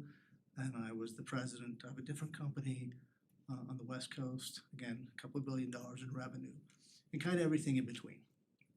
Lived in 10 or 11 different states. With my career, continued to relocate. Built a home here. It was completed about 2 years ago. My wife and I could have lived anywhere in the country, although all of my family is here in Colorado. Mom, dad, brothers, sisters, nieces, and nephews, they're all here. So this was high on our list of coming back. Found this town, of all the towns in the country, what attributes were we looking for? And we found Berthoud. So built a home here, had to finish up my career, so the home was finished a year before I actually retired. Then we moved out here and we've been in the home maybe 15, 16 months. I have a master's degree, MBA, obviously undergraduate degree. Again, I've worked all over the country and have managed thousands, tens of thousands of people in my career. And I adhere to a philosophy. There's a style of management called subservient leadership. And what that means is you serve your people. You're not the boss. You help them to do your job. You serve them to do everything you can. And as I listen to you tonight, talking to the residents, I think that same leadership I heard tonight, listening to people, what can we do to help them? So I think there's some commonalities there. The second part of your question was what can I bring to the party? And what experience and education, well, that might be a different one here where we have, let's see here. I'll just ask that one next. If you're appointed, what would you like to accomplish on the board during your term? Yeah, so I have to tell you, I'm extremely impressed with this document. The comprehensive plan, I think, is a fantastic roadmap for where the town is going. And there's just so many things in there, comprehensive things that they address, and there's achievable goals. And if you look at those and act on those, I think that's part of the charter for this board is to try to deliver on those goals, those actionable items. And they're called out on various, bike paths we're talking about tonight. That's in there. What we're doing for jobs and employment, that's really important to the residents, that's in there. So it's just, if you, and we reference this and dissect this in the planning commission meeting and go through it and look at it and to reassure we're aligned, we're moving in the right direction. And we pass things on to you, right? And we're kind of doing the due diligence behind the scene on many of these things that then come in front of you. We try to challenge people and make sure we're adhering to these things over and over again, whether it's a development, whether it's land use, whatever that might be. So I think that's a big part of the role. Is there anything you'd like to accomplish in particular, or we kind of brought that up just going along with the comprehensive plan? I've been very fortunate in my career, stretching, getting into things when you first take on a job, whatever that is, you don't know everything about that job, right? You have a skill set and you bring that skill set to the game, and then you learn the technical things, you learn the specific things. You learn what you've brought in your toolbox from all the other things you've done. And I don't know everything about what you do. I don't know everything about the planning commission and everything they do, but I have learned so much. And Ann and I had a conversation in the parking lot a couple days ago. Not anything about specific, but just generalities. And she's just a wealth of knowledge. I think you're very fortunate to have her. People like Chris, who you just spoke with, just top shelf guy. I think the whole planning commission is good. So the things to accomplish, again, I would go back to the comprehensive plan and continuing to learn and I think that we've challenged ourselves, and we've had a lot of complicated things come in front of us, and we've listened and we've spoke and heard everybody else and come to some really good decisions. And I would like to think I would bring that same skill set to this group when we discuss the type of things that you discussed tonight. Thank you. Are you aware of the time commitment, and do you have the time to devote to serving on the Board of Trustees? I actually am not aware of the time commitment, but I am retired, although I was called out of retirement to do some consulting work that will end in a few months, at which time I will pretty much have an open schedule. Okay. For the most part, you're available Tuesday nights? I am. Again, in the very, very short term, I've got a couple things with this consulting project I'm doing where I may have to travel to some other parts of the country. But that's very short term. Sure. And, You're allowed to have a job in if I don't know if I can call in, but if I'm certainly here, I'm dedicated. Okay. When I commit to something, I'm all in. Thank you. And finally, what do you believe is the biggest issue facing the town of Berthoud? Well, what I hear, again from the residents in the planning commission, there's sort of a dichotomy about what growth means and what growth looks like and what Berthoud is. And even as you listen to the people talk tonight, I came to this town because it was a small, charming town. That's what drew me to this. Even hearing about the parks and how people want a safe environment. But I think that they don't want to lose the magic of Berthoud, and it is. It's a magical place. I look out from my house, my deck every morning, and have to pinch myself a little bit. It's just beautiful. And so how are we going to manage that growth? And what does it look like? And to me also, housing's a big deal. It's super expensive and there's a lot of cost built in. And I think we've got to be aware of that. And then that's balancing the density versus the low density, and how do you get affordable housing for the residents, and employment's important. So you don't see a lot of empty buildings on Main Street, which is great. But people want employment here. They want to have jobs in Berthoud. So what does that look like? Can we have a Kansas and an Oz? And what I mean by that, I think the old charm, the old Berthoud, that's our Oz. Maybe the Kansas is out towards I-25, the future growth, the commercial, and we can actually have our cake and eat it too. We can have this growth that's coming, and we can do it in a certain way, and then we can really maintain, I think, what's made Berthoud a beautiful place and makes people wanna come here. You know, and I think the population is slated to be 30,000 around 2040. You know, it's pretty aggressive growth. And as you look at some of the things in the comprehensive plan, it says we're one of the fastest growing communities in the entire Front Range. So that's a big deal. And with that comes resources that are needed. Water, you know, how's that gonna play into things? How we design the residency, low density, high density housing. I think those are some pretty big subjects that we're gonna have to tackle. Perfect. Well, that is all the questions we have, so thank you very much. You're welcome. If you don't mind stepping outside. Sure. Thanks. I have a question. Oh, sure.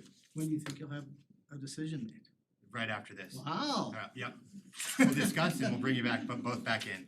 Very good. Oh, last thing I just wanted to do is, I just again wanted to call out, kudos to Ann. I just think she's doing a great job. She represents the town great. She's educating all of us and she's bringing a lot to that group. Thank you. No, it's good Thanks. to hear.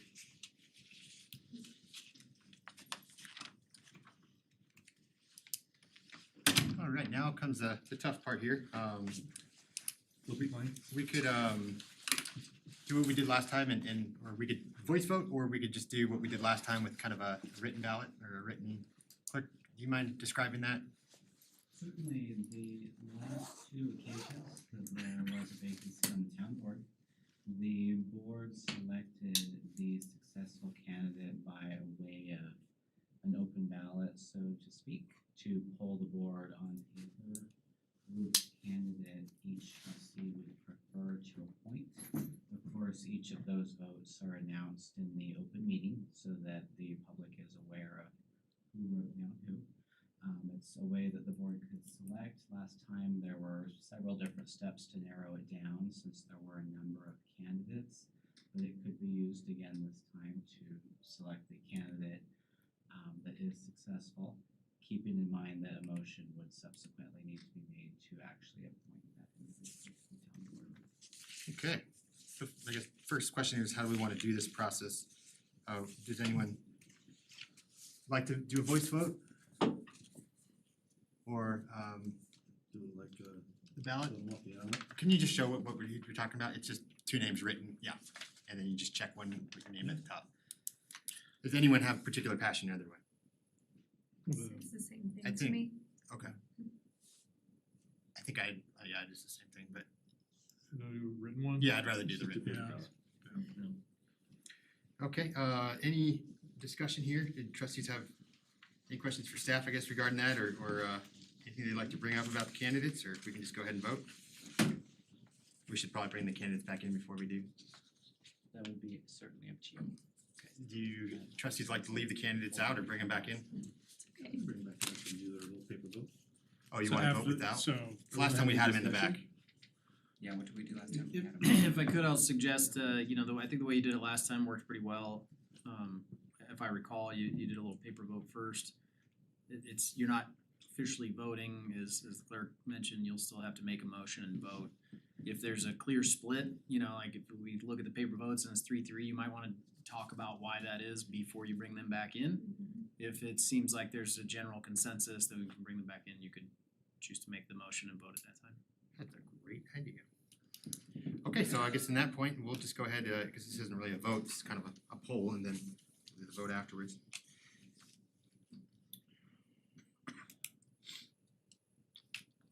We'll have their names on it. Yeah. Right, don't copy. Do you want me to collect them, or you want? Do their names on them. That's all right, it should be at the top. Your name should be at the top, if not, write it on there. I don't have my glasses on. Join the club. I lost mine, I just got them at Costco and lost them like 3 days later. Now I can't see to find them, so it's a self. Have to really concentrate. Someone's gonna call me and say, hey, Oh, yeah. the mayor left something outside again. What was that, my debit card? Debit card and an There axe. was, and an axe, that's right. That raises more questions. He It's okay. was out in the street, I You keep us think. on our toes. Yep.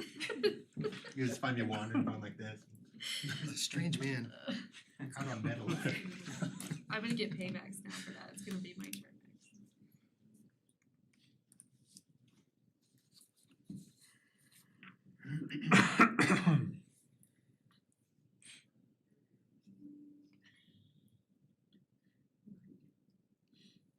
Some Jeopardy music or something. We've been looking for that for a while. It was playing in the back. I wanna do like the maze, like remember you had intro music? Our Was that walkout your song? question? Oh, Yeah, okay. walkout Yeah, song. yeah. I just remember Sean's was Baby Shark. Oh, yeah. I must have blocked it out, 'cause I don't remember that. I think Now any I'm parent, I think that's I why blocked that. blocked out Baby Shark. Ugh. I'm an uncle of 10 and I can't stand that song. You know, you know. Still going Alright, so. Yeah. Ish. It's right now it's Paw Patrol, man. Like it's Ready? stop. Alright, so trustee Ayers, Kurtz, trustee Hardy, Kurtz, trustee Albrecht, Wing, trustee Murphy, Kurtz, Mayor Pro Tem Grace, Kurtz, and Mayor Karsbeck, Kurtz. Okay. Seems like the poll here, majority went for Kurtz. Before we vote on this, is anything anyone wants to add? Okay, we can bring the candidates in. Now we'll have an empty seat on planning commission land. It's an endless drive. Endless drive. We got two new applicants on youth advisory. Oh, that's good. Double our membership.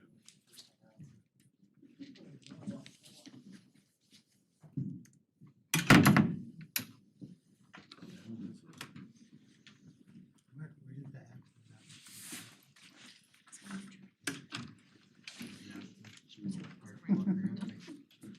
I can't believe I don't remember that, that's right. Yes. It was a little too long. Well, thank you both for sticking through that, and again, waiting another 2 weeks for this, and giving up your families for tonight, so appreciate that. I don't think this was easy on any of us, you both have impressive applications and personal and private history, so thank you very much for being out tonight, put your name in there and your time on the planning commission, so. We did do a poll ahead of time, and we've gotta make this an official vote. Would any of the trustees like to move on this? Find the paperwork. Oh, clerk, do we have to announce the poll results, or? We already did, I can again if you would like me to. I think we're good. Is anyone passionate about that? Or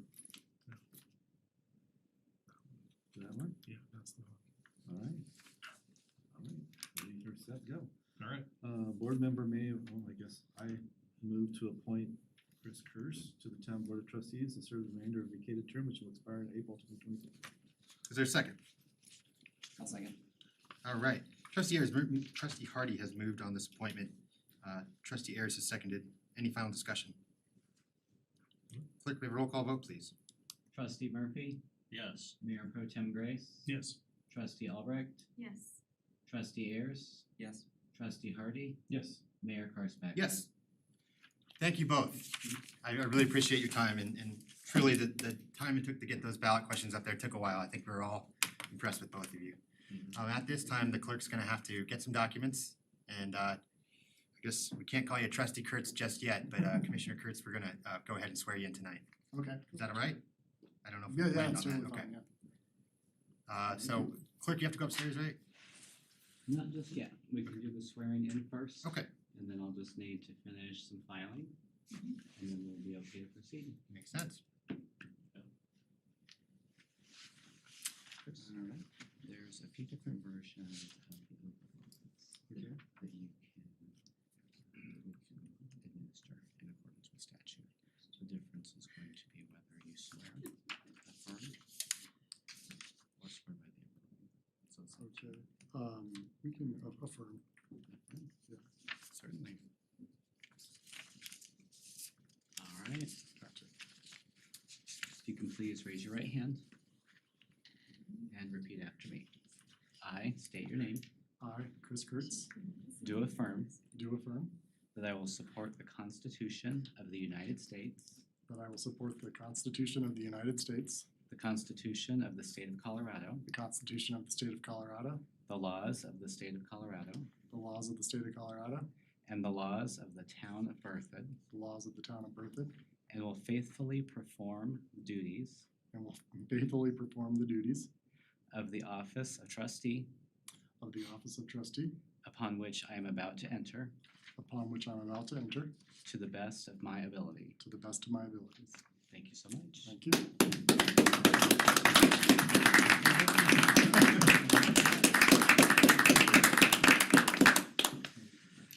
Okay, at this time, we'll take another 5-minute break. Clerk to sign some documents and make this legal. Thank you. Good choice. Thank you, Brian. Thank you. Thank you.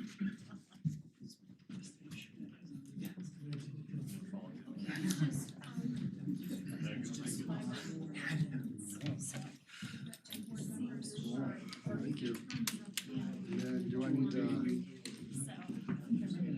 Did you mention I need to go upstairs? Okay. We got done with item 2. Yeah. Yeah. And we still have to talk about mosquitoes again. Yeah.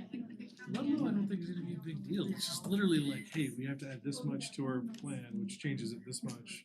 So shake your old hands. Hi, Yeah. we haven't met officially. Yeah, I was gonna Nice to say, meet yeah, you. nice to meet you as well. Welcome to the, welcome to the other side of the dais for this side of the trustee stuff. I appreciate your confidence. Yeah, absolutely, man. Yeah, thanks for showing up. Yeah. You know, I know we had kind of the different committees come in and we sat kind of listened and Yeah. there's a lot of, we're all trying to pull the boat the same direction, but sometimes that paddling gets a little bit confusing as to who's doing what, so. Yeah. Yeah, it's gonna be great. I mean, I think you get to actually get to take over tonight. That's what I understand, yeah. Yeah, officially, I wasn't once sure it- about that. yeah, congratulations. Yeah. It's gonna be great. We can ride to work. Yeah, well, we get to talk about our flood mitigation code. I know, most of the agenda actually is gonna gone through planning commissions. So so this is all, we already Yeah, talked. the only thing that hasn't, I think, is. Oh, yes. Yeah, the sliver annexation. Oh, yeah, dude, that's a miracle error. Yeah. I thought you said slitherish. Yes. Just to say hi to you. Oh, yeah, congratulations. Thank you. Yeah, I liked hearing your Ohio State. Oh, yeah. And your masters at CSU, so, Yeah, I didn't say the Ohio State. I know you But I was didn't. thinking of the Ohio State. Good weekend for you guys, right? Yeah, Notre Dame game was pretty exciting. It's hard to take. Took me back to the Trestle era, where the game was just under a touchdown. That was when you were there. Yeah, so my first year of school was in 2002, which was the year that happened to win the national title. So that was Trestle and Bruce Claret was the running back. Oh, yeah. Of course, super, a different journey that no one expected, but it was a good team, and yeah, being a freshman on winning the national title kind of indoctrinated. You got a taxi service. That's the only way you can make this profit, is you charge free, so I'll take you there and back. I wish my 16-year-old would actually start driving. Hey, But she's congratulations. not interested. I don't know if you've seen this, but like teenagers aren't like to want to Yeah, get no, their Brett's great. I license. mean, that's what I was talking They already That was like my first, We can't I go couldn't around. wait. All their entertainment right here. Why do they want to do it elsewhere? They know the Wi-Fi here. That's what I was thinking for it. I'm like, you gotta go. I said, live life. Yeah. I don't want to watch YouTube shorts and TikTok. Yeah. I have been supposed to buying flip phones. I'm not far I'm behind. so close. Congratulations to that. It's gone past the point where it's a tool to communicate, to the point now where it's like your one-stop shop for like, you can like your calendar, reminders, all your communication, all of your entertainment, like it has narrowed down just the word. Oh, I got some more invites. Three by six. I gotta go file some. It's I graduated high school in 2002, so we didn't even, like, cell phones were like the brick house. Yeah, I was, I had it, my sophomore year. Mile and a half. That's when I didn't even have one of those, and like, it was just weird, like, now it's. You can't find somebody without it. Right, well, they. Yeah. Well, it was stuck, Cell it phone, still just was. smartphone usage in the United States over the past 3 years has exploded 86%. So beforehand, it was like, this 20% of the population, 25 now, 80%. So the population is smart. Oh, no, well, there's a lot of things that didn't work. I mean, the fact that, broadband and speed of internet has gotten better, computer power has gotten better. Cause beforehand, like, Yeah, right? you couldn't do anything with it, but now, like, right? Oh, God, and then you had like the singular network.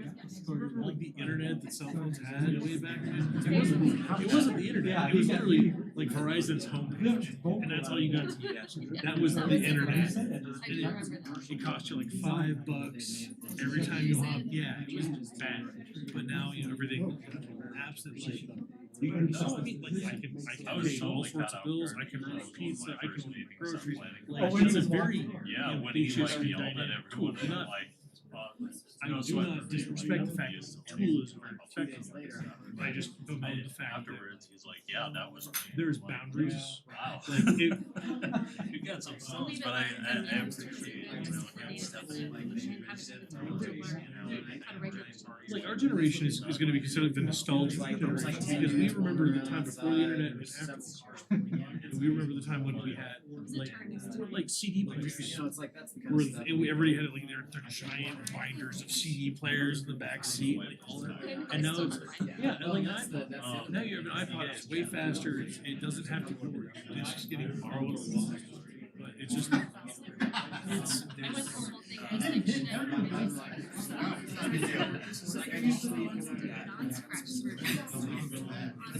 I think it just, to Marie Kondo, if it brings you joy, because it has a lot of memories behind it, right? Like writing your curling, like borrowing your friend's CD burner, like, Summer Mix 2000.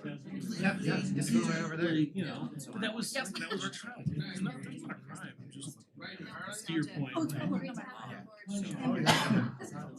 Appreciate the opportunity. I hope. They did, I just like, damn, they should I have know. said, yeah, give them. The phrase the kids say these days is they need to go take grass. You ever heard that? Yeah. There's no, Really there's no wrong or desire. And your vote is you're gonna have to ask for all the specific information. And it's nice for recipients to like you. Because I can ask them questions and try to win you them to talk about something I don't necessarily. Slytherin proper. It doesn't change the plan at all. At all. I would like, yeah. Yes, yeah.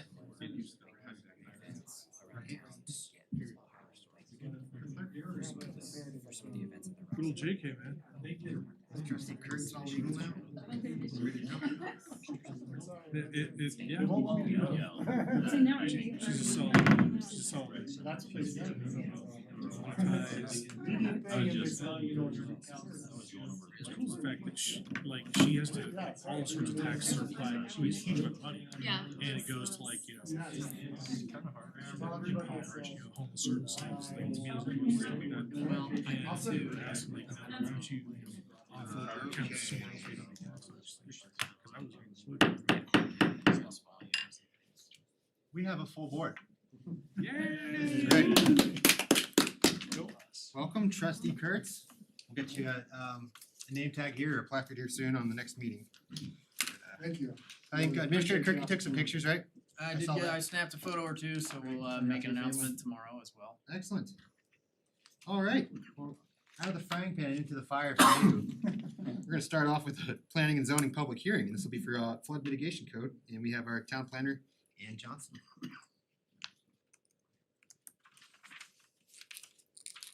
Hello, Mayor Karspeck, members of the Town Board of Trustees. So tonight we have two code amendments going before you. And let me try to find the presentation mode. I did it all on my own. All right, so the making code amendments is a little different than a land use hearing. There is still the staff presentation, the public hearing, and then discussion and voting.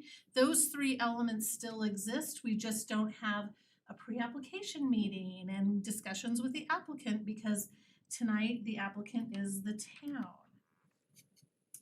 So there are two agenda items for code amendment proposals tonight, and I'll just show this slide once.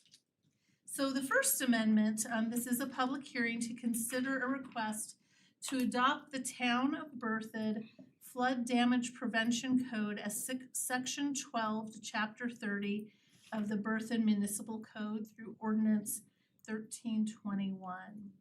Now, the Town of Berthoud approved National Floodplain Insurance maps back on January 12th, 2021.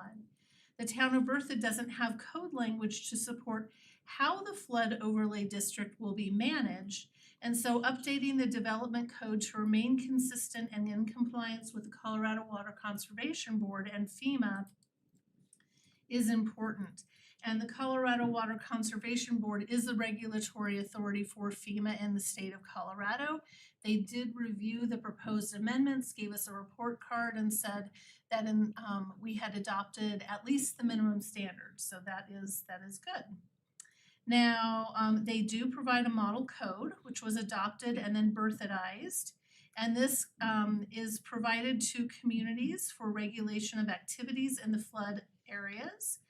This code is required for the town to remain compliant with FEMA and the regulations, and so individuals in the town of Berthoud that need to have flood insurance, if we have this code language, they will be able to keep and maintain their insurance.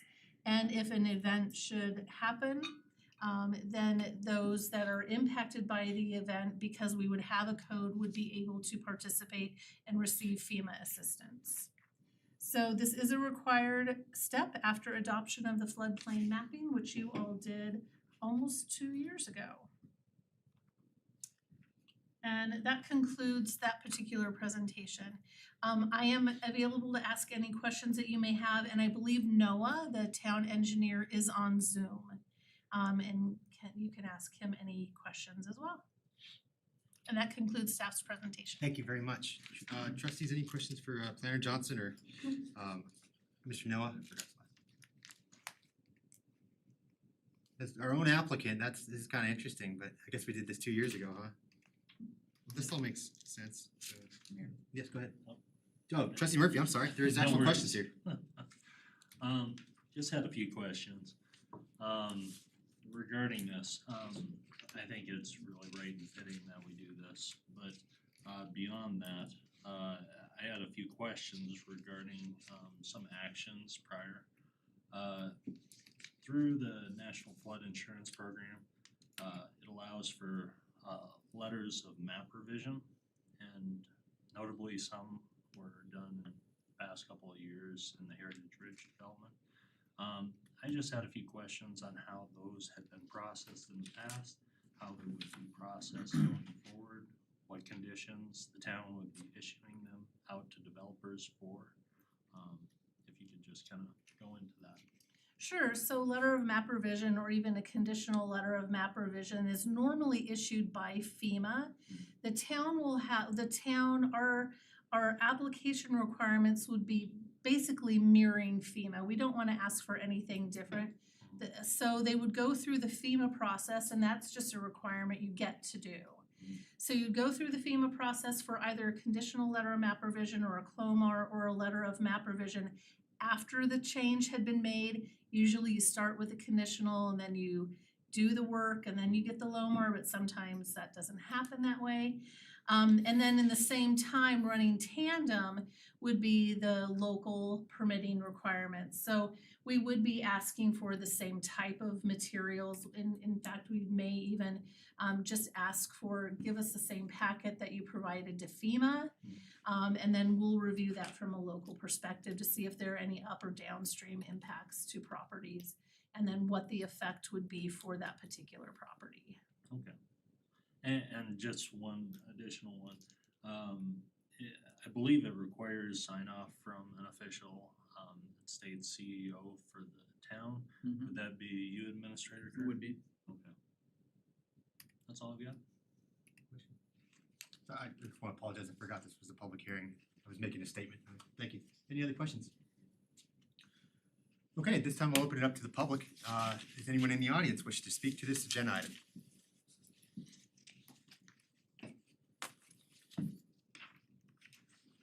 All right, we have no one signed up. Is there anyone online, clerk, to testify if they'd like? There is not, Mayor Karspeck. All right, at this time we'll close the public hearing, bring it back to the board for deliberation here. How does everyone feel about this? Make sense? Okay. That's just housekeeping. Yep, I agree. Anyone like to move on this? I'll do it. Go for it, Carl. I move to approve ordinance 1321, an ordinance of the town of Berthoud adopting the town of Berthoud Flood Damage Prevention Code, Municipal Code, Chapter 30, Section 12. Trustee Murphy barely squeaked that one out. All right, we have a motion by trustee Ayers, seconded by trustee Murphy. Is there any final discussion on this? Clerk, may we have a roll call vote, please? Trustee Albrecht, Yes. Mayor Pro Tem Grace, Yes. Trustee Murphy, Yes. Trustee Ayers, Yes. Trustee Kurtz, Yes. Trustee Hardy, Yes. Mayor Karspeck. Yes, okay. New flood mitigation's been approved, and we'll go on now to item number 4, and that's chapter 30 code amendments, also by Leonard Johnson. All right, so thank you again, Mayor Karspeck, members of the Board of Trustees. I do want to point out that Planning Commission did hear the last agenda item and they also heard this agenda item and they sent their vote of approval for both to you. So I was remiss in not saying that. Again, the 3-step process for code review is on the screen. Rather than reading into the record, because you all have your packets, everything that's proposed to be changed, I'm just gonna go over the intent of these section headers. And then if you have questions about anything, we can talk about the details of that particular code section. So right now in section 1, and these section headers will not be codified, they're just provided for the reader to understand what the intent was. So really this is to refine the intent, process, and application requirements for a site plan. A site plan is an administrative process. It is for those uses that are use by right in the land use code. So what was challenging is that the land use code, some of the criteria for approval for a site plan didn't have a lot of teeth, didn't have a lot of meaningful background. It was things like you shall meet the setbacks. And those are standard provisions that anybody would have to do when they're building in the town of Berthoud. So we reflected the criteria for approval back to the comprehensive plan. Is it compatible with the neighborhood? Does it uphold the vision and values of the comprehensive plan versus does it meet setbacks and things that they'd have to do anyway? So that amendment really refines the intent and the process, and it provides clarity on the steps to take should a site plan be approved. So that is section 1. Are there any questions on the site plan process for section 1? And again, it is housekeeping and just clarifying intent. Excellent, thank you. Doesn't look like there's any questions. Okay, so moving on then to section 2, this is a partner to a site plan. So if you have a land use proposal that requires a conditional use permit or a special use permit, you would need to do this process. A conditioning process, but in the code, we didn't have application materials that were required for use by special review. So instead, we're adding the same application requirements, the similar criteria for approval for a site plan. We're putting it in for a use by special review. And we're just going to call it a use by special review and note that those can be denied, approved, or approved with conditions. It's just confusing when you have lots of different terminology. So are there any questions about uses by special review? Okay. Okay, So then moving on to section 3 then. The state's childcare rules have changed, and so our development code needs to keep pace with that. Right now, the state says that there are no more than 12 children can be in a childcare home. So this necessitated changes to the definition section as well as table 3.3 as outlined in your packet. Any questions there? So when you're saying 12 children in one home, is that like, you know, a personal residence that they also do daycare out of, or is that also including any daycare facilities that are designed for more than 12? Great question. It is for a home-based childcare provider, so somebody that does it in their home. Does that include their own kids in addition? I believe it does not include their own children. This would just be 12 outside children.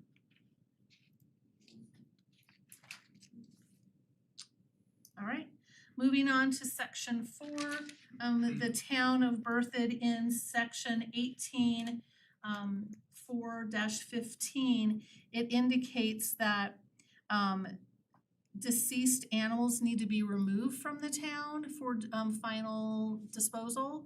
And because now we have an animal crematorium in town, we want to just strike those 5 simple words from that section of the code so that we are not prohibiting individuals in Berthoud utilizing a pet crematorium that we have in town. So I know this is relative to a pet and an owner, essentially, it's making sure the owner takes care of that. Does this, just asking because it came up to mind, does this involve roadkill? Or there are no technical owners, just asking because I actually don't know. Yeah, I believe and Administrator Kirk can let us know that I usually how are deceased animals on the road managed in the town? Dinner. There's a variety of ways, but Is it a CDOT problem? it depends on where it's at. Okay. So it's a CDOT In problem. most cases, they're removed from the road and disposed of properly. But easiest way I could describe it, and often by our staff, Oh, okay. I didn't know that. depending on where they are. Right. Any other questions regarding that one? Okay. Moving on then to 5, this is very simple. The definitions of in and integrate were connected and we're just separating them. Any questions about that? All right, in section 6, this is to help clarify the intent of keeping construction sites in compliance with state regulations. Johnson, you just give us 1 second here to switch the slides up to the next section. Thank you. Thank you. It's just to keep the sites in compliance with state regulations, especially for erosion control, blowing trash, we have a lot of wind, we have a lot of water carrying things. And all we're doing is working with our construction inspectors and the town engineer to clarify that intent and make it perfectly clear what is expected. Are there any questions on number 6? So we just making it more cleaned up so it's more enforceable or more understandable? What's the changes that are? It's really just to clarify, Trustee Hardy, what is expected of the development community when they're operating on their site. We are going to be deploying MS4 standards here in the next few weeks, having a formal kickoff to that program. And so it's to make sure our code is in alignment with those standards. So our code just was updated to the state, so we're just updated to the state's codes. Exactly, and then just clarifying what the intent is, and you know, a lot of changes were made to the signage, what needs to be posted, such as their CDPHE permit number and contact information. So if somebody drives by a site and sees some tracking on the road or some trash blowing, that anybody can contact that developer and ask them to clean it up. Yeah, because I thought we already had that in place, but if this is just to keep us current with the state, that's great. Alrighty, any other questions? Did you say MS4? Yes, and That stands for Municipal Separate Storm Sewer Systems. Oh, 4 S's. gotcha, okay. Engineers. Okay, I thought it was like Trustee some kind of Kurtz might know consultant. more about that than I do as a Not much of a not a stormwater engineer, Yeah, yeah. yeah. So those are, standards, okay. Yeah, standards that for erosion control and keeping sedimentation out of the What waterway. we wanna keep is sediment. Glad I and asked, other 'cause I thought I was a things. consultant, so when you said Oh, kickoff, and yeah, I was like, who no. is this? Okay. Storm sewers drain to the river, right? And so, we wanna keep pollutants and sediment and all those things out of there. Okay, thank you. All right, moving on to 7, this is to clarify the sign code to meet the intent of the international dark sky requirements in our code. So right now, one of the biggest challenges that we have is every type of sign will have a great description of what that sign is, and then it will list right in the code where that sign is allowed, which is zone districts. Electronic messaging signs have a wonderful description, but they are missing the table of where they're allowed in town. So staff has interpreted, because it's defined but not allowed, why do we even confuse the community and say, here's what they are, but they're not allowed? So we are suggesting removing having electronic messaging signs in town. That is one thing. And then the other thing is we are asking is that there not be internally illuminated signs, but instead that all signage will be directionally illuminated. And that then also adheres to the international dark sky standards. And that's I it. thought we already had that, so that we didn't, we were just talking about it or something? Well, I believe that there was intent, and I think there was a lot of intent for some of the code cleanup that happened. I just don't think, and I can't talk to previous staff. Sure, so it just was but- never written down. Yeah, I think that there was good intent, but Scary. The town's old dark sky code that was adopted, I think back in 2017, didn't really address commercial signage at all. And so when we made some updates to the sign code, internally illuminated signs or letters were allowed under certain conditions, and what we're suggesting is that they not be allowed at all. Makes sense, yeah, thank you.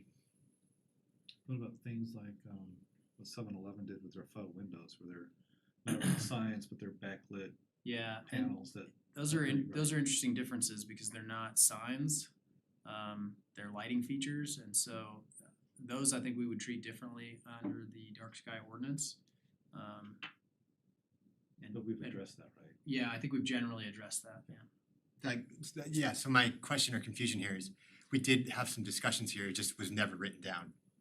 Yeah, I think, so when we did the Mountain Avenue overlay plan, if you'll recall, we also did sign code updates. And the Mountain Avenue overlay plan allowed for, the approved version allowed for internally illuminated signs, but only if they were, like individual lettering and things, not like a big internal cabinet sign. But the rest of the code didn't really address that. And so like, it's a good example, Starbucks is an internally lit cabinet sign on the face of their building. And it's like a beacon, which is fabulous for Starbucks. That's exactly why it's designed that way, right? You can see it from 10 miles away. I don't think that was the intent of those discussions, and so we wanted to capture that and make clear those internally lit cabinet signs would no longer be allowed. Thank you for clarifying. So I guess the follow-up is Starbucks grandfathered in? Or- yes. Yeah, any sign that exists currently will not be removed. But if the business changes, That's right. as long as it's not the same business, it'll have to come down and change. So like anything on Hayes Market, as those change out, they'll have to do different signs. Now, again, individual lettering was allowed previously also, but we're suggesting that not be allowed either. Thank you for clarifying this, okay, thank you. And so what we'd rather see is things that are backlit or downlit, face lighting, as long as it's not shining up, would be fine too. There's other ways to illuminate those signs without, lighting them from the inside. Glow in the dark. I don't know how we'll handle phosphorescence, that's a different issue, I think. I did have a question, I guess, for commercial signs. It says between the hours of 11 p.m. and 6 a.m., they're gonna have to essentially reduce their illumination amount by 1.5 or some. Is that something that would be addressed by code enforcement, or is that we're assuming they're gonna take us at this word and they're gonna do that for us, but we're not gonna check it? So we respond on a complaint basis, and I believe that there were even complaints made this spring about a business on Mountain Avenue just west of Town Hall, on the south side of Mountain Avenue, just west of Town Hall, about a block. And that company was very gracious, and they understood that we have these dark sky standards, and they turn their lights off on the Mountain Avenue frontage. So we take a look at the foot candles and the lumen spread during the land use application phase, but sometimes the shielding mechanisms that they use just don't cut it. And especially with a different elevation on the building versus, to the traveling public and pedestrians, sometimes things like that change. So again, complaint driven, we do review it with the land use code, and just sometimes it's too bright and we ask them to make adjustments. And you will start seeing, there will be development standards on notes moving forward. And one of the development standards is that the site shall maintain compliance with the town's lighting code at all times. Was there any thought about doing that with residential lighting, like street lighting, not personal lighting, but so when we were doing that initial update for the initial dark sky, John Redwood from Mountain States Lighting was saying that other communities, and I don't know which ones, but you can set up kind of a timer where they dim at 11 p.m. and then they go back up at like 3 or 4 a.m. Was there any consideration there? Not on this particular one, because streetlights and just regular signage were two different things. But I know we are taking a look at making some amendments to the dark sky standards, and definitely we can take a look at that. Like, and we do, in our parks, like Town Park and Wagner Farm Park, there are some lights that will stay on all night for safety reasons. And others, even kind of overhead pole lights, can dim all the way down to like 30% and then be motion activated to kick back on if there's somebody in the park, and those lights can come back. So there's some ways to handle that, but street lights in general, you can imagine if they were dimming and then turning back on, that would be a real problem, I think, in generally speaking. And then street lights are there for public safety reasons, and so I mean, that's a good question though. I mean, I don't know that. It'd be interesting to find some other communities where they had that. Yeah, San Jose did the Streetlights shutting off, yeah. automatic that goes up and down based on motion activated, but the ones you were talking about were much cheaper. They're just a mechanical device that says 11 It's or just 12. an on-off. Yeah, it just dims it. It doesn't turn it off. Thanks. Okay, totally different question. Thank you. All right, anything else with No. section 7? Sorry, didn't mean to interrupt you. That's okay. Yeah, that concludes staff's comments unless there are further questions. Thank you. Any questions? Thank you very much. At this time, I'll open it up to the public for testimony on this. Is there anyone in the audience that wishes to speak to this? Looks like so. Thank you. No one online, I'm guessing? There is not, Mayor. Okay, this time we'll close the public hearing, bring it back to the board for discussion and a vote. Anyone have any additional questions, comments? We all kind of in favor of this? Kind of looks like it's just housekeeping. Code cleanup, bring it up to standards. I do want to thank you, Planner Johnson. I just as a compliment, not a question, but for doing all this, being with Mighty on the dark sky update thing, going into their last meeting last week and just seeing all your edits was like, what is going on?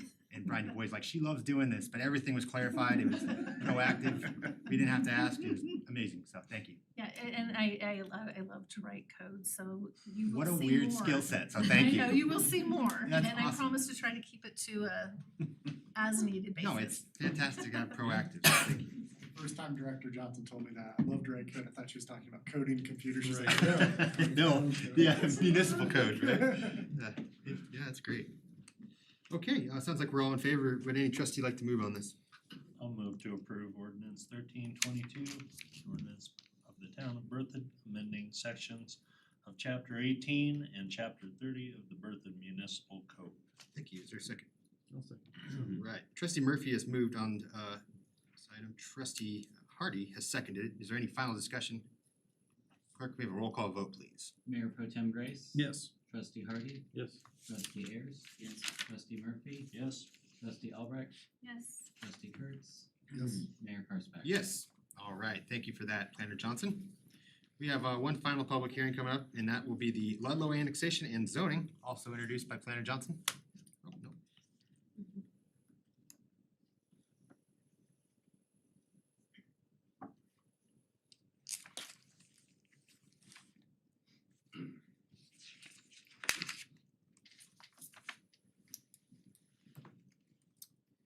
Alright, good evening, everyone. Mayor Karspeck and trustees.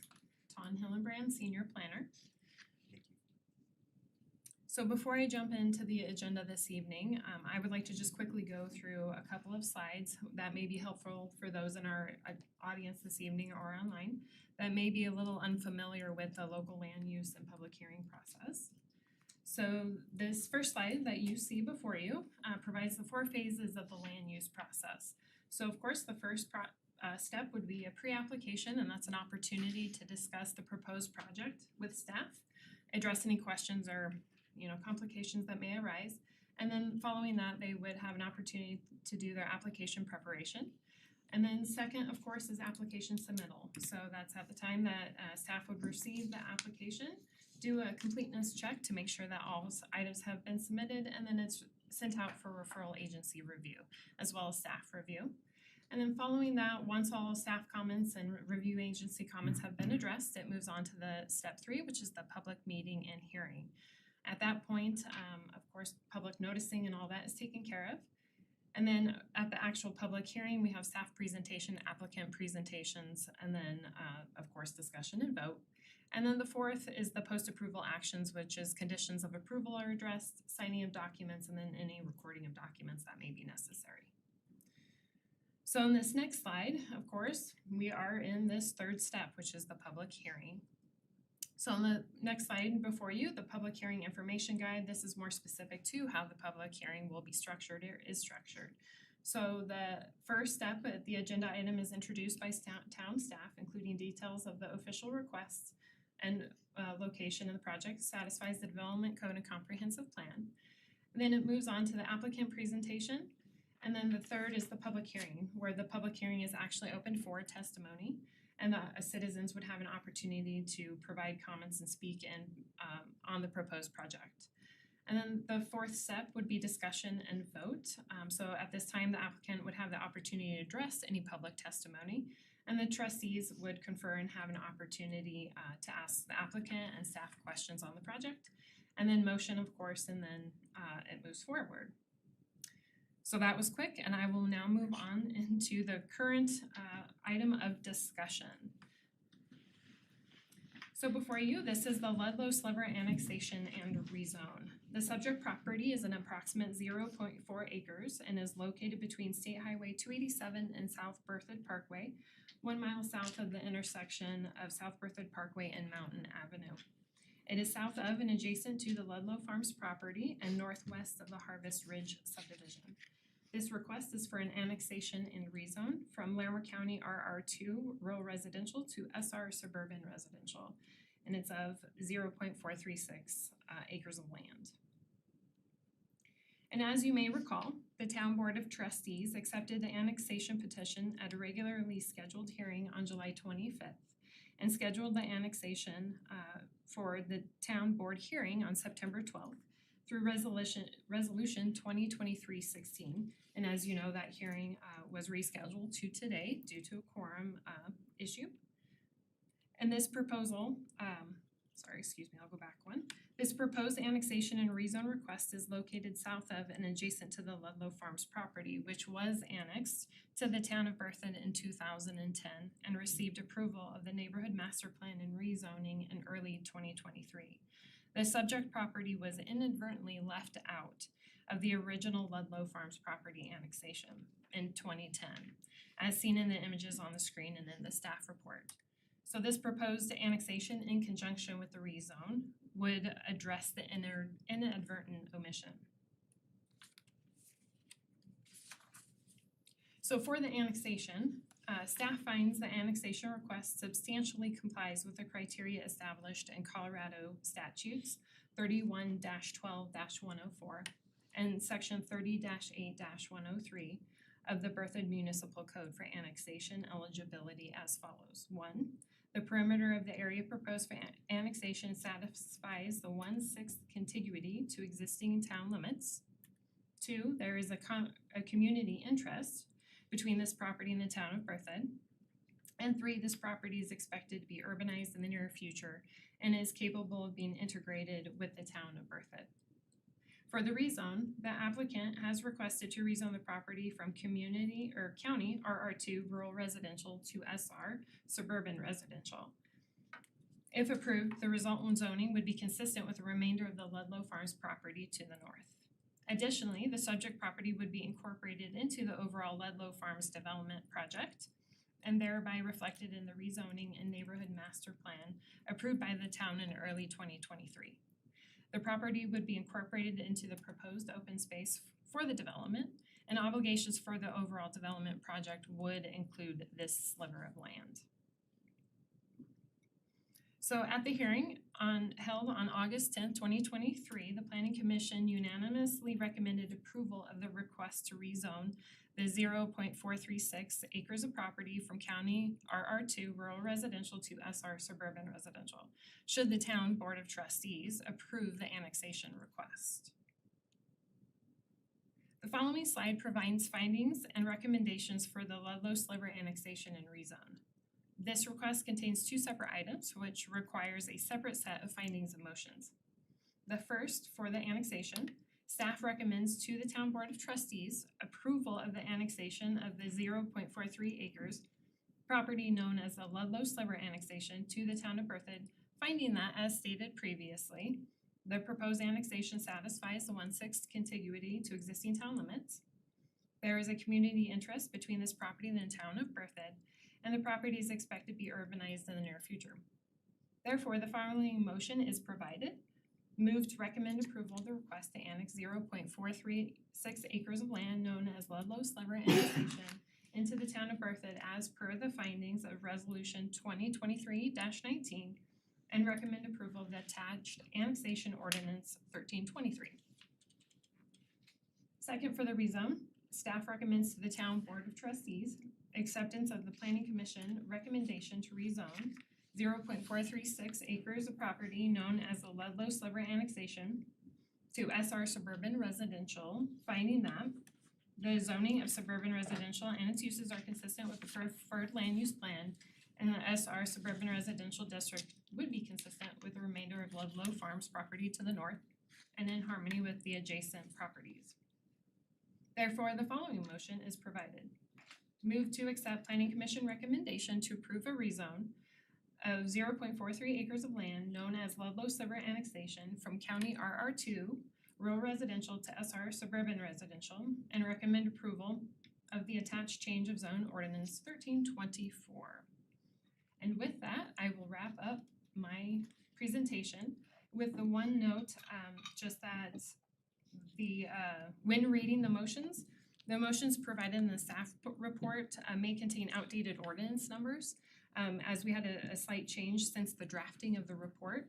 So please refer to the motions listed on the screen as they contain the correct ordinance numbers, which may also be contained in the sheet of motions that you make. So 1323 and 1324. Correct. Questions for staff? This might be for the applicant, but what happens if the board were to deny?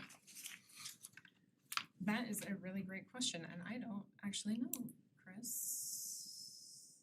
I'm not sure I know the answer to that question. Well, you would. This is really a cleanup item, so chose not to annex that 10 feet, I guess we'd just be left with a weird Enclave, you'd have an enclave. county sliver enclave. Can we go back a couple screens? One more, I'm sorry, the one that okay. So the red is what we're talking about, not the black dotted, right? Right, so it's that nice solid black strip, and then the dotted is that land in between the two. You actually can see it a little bit better on the aerial map with the red lines. It effectively would have no difference. Is that, I guess is that you're trying to turn that into a question? When, if I may, Yes, absolutely. so when it was annexed into the town and they left that sliver out, in essence, they created a subdivision not going through the subdivision rules and regulations by the state of Colorado. So there are negative consequences both to the town and the applicant to leave it just there. And it's not even a half an acre parcel, it's just this long sliver of land, probably 10 to 20 feet. And so the negative consequences are it would leave a parcel of land under 35 acres that was subdivided outside the subdivision process in the county. No measurable effect. It could actually be a problem, and Aaron, Attorney Smith, can explain what those ramifications are. Thank you. It would create essentially a no man's land. I mean, it would make that property sterile, essentially, and it would have consequences, I think, for the town's overall plan for this property. So I think it certainly isn't a harmless situation if left undone, because it creates Looks like some of those lots would be half and half. Is that what I'm seeing, or? It won't touch the lots at all. So it's just a Yeah. Literally sliver. like a tiny sliver of open space.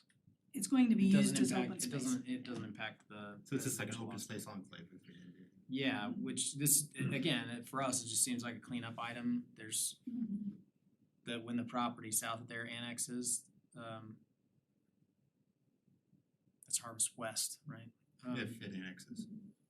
Yeah, I mean, That's still, we haven't voted on that one yet either, right? I don't think so. Yeah. That's in our growth management area, but it would create like a 10-foot no man's land between the two. Maintain it, upkeep it. And I don't know, I don't believe there was any reason it got left off other than it was just a Sure. mapping error, Yes. yeah. Happens. And it will be incorporated into the open space. It's not creating any new lots or Right. anything like that. Thank you. Would the applicant like to add anything? Would you like, Mr. Henson, would you like to add anything or to the presentation? I think it's pretty straightforward, but I want to give you an opportunity. Welcome, by the way. My name is Don Henson, 700 Ken Pratt Boulevard, Longmont, Colorado. We were asked to do this by staff, and quite frankly, the strip is only 15 feet wide at one end and 25 feet wide at the other, and it's about 1,100 feet long. It does not affect the plan. In fact, it costs more to process the application than the land is worth, but again, you have a very convincing planning director who said, I'm not having an enclave here, we need to fix this. So we saluted and followed orders. Thank you. I appreciate that clarification. That actually means a lot. Okay, any questions, additional questions for staff or the applicant? At this time, I'll open up the public hearing, or the public testimony portion of the hearing. Clerk, do we have any people signed up? Thank you. All right, we have no one signed up, and you said there's no one online? Okay, thank you. All right, I'll close the hearing and bring it back to the board for deliberation and a vote. How does everyone feel? Another cleanup item? Okay. It sounds crazy. I think I needed to explain why I was pushing so hard. I think I had a little mistrust over the first hearings we've had, the switching of the 70 acres. I was just kind of wanted to make sure that everything here is above ground and talked about, so thank you. That's why I was kind of so particular on that question. All right, anything else, trustees, before we vote? Anyone like to move on this? I'll make the motion. I move to approve resolution 2023-19, setting forth findings of fact and determinations regarding the eligibility for annexation of the Ludlow Sliver annexation pursuant to CRS 31-12-110. Thank you. Second. All right, trustee Sorsali has moved on this. Trustee Grace has seconded. Clerk, may we have a roll call vote, please? Trustee Murphy, Yep. trustee Kurtz, Yes. trustee Albrecht, Yes. Mayor Pro Tem Grace, Yes. trustee Ayers, Yes. trustee Hardy, Yes. Mayor Karspeck. Yes. Okay. You have another one here? Yeah, two more. I move to approve ordinance 1323 and an ordinance for the town of Berthoud annexing property known as the Ludlow Sliver annexation to the town of Berthoud. Second. And trustee Hardy has seconded that. Sorry, Mayor Pro Tem Grace has moved on that. Trustee Hardy has seconded. Clerk, may we have a roll call vote? Trustee Ayers, Yes. trustee Albrecht, Yes. trustee Kurtz, Yes. trustee Hardy, Yes. Mayor Pro Tem Grace, Yes. trustee Murphy, Yes. Mayor Karspeck. Yes. Alright. Last one. Move to approve ordinance 1324 and an ordinance for the town of Berthoud amending the zoning map of the town of Berthoud to establish the zoning property known as the Ludlow Sliver annexation newly annexed to the town of Berthoud. Second. Alright, Mayor Pro Tem Grace moved on this. Trustee Hardy has seconded. Clerk, we have a roll call vote, please. Trustee Ayers, Yes. trustee Murphy, Yes. trustee Albrecht, Yes. trustee Kurtz, Yes. Mayor Pro Tem Grace, Yes. trustee Hardy, Yes. Mayor Karspeck. Yes. Okay. All three have been approved with Ludlow annexation. Thank you, and thank you to the applicant.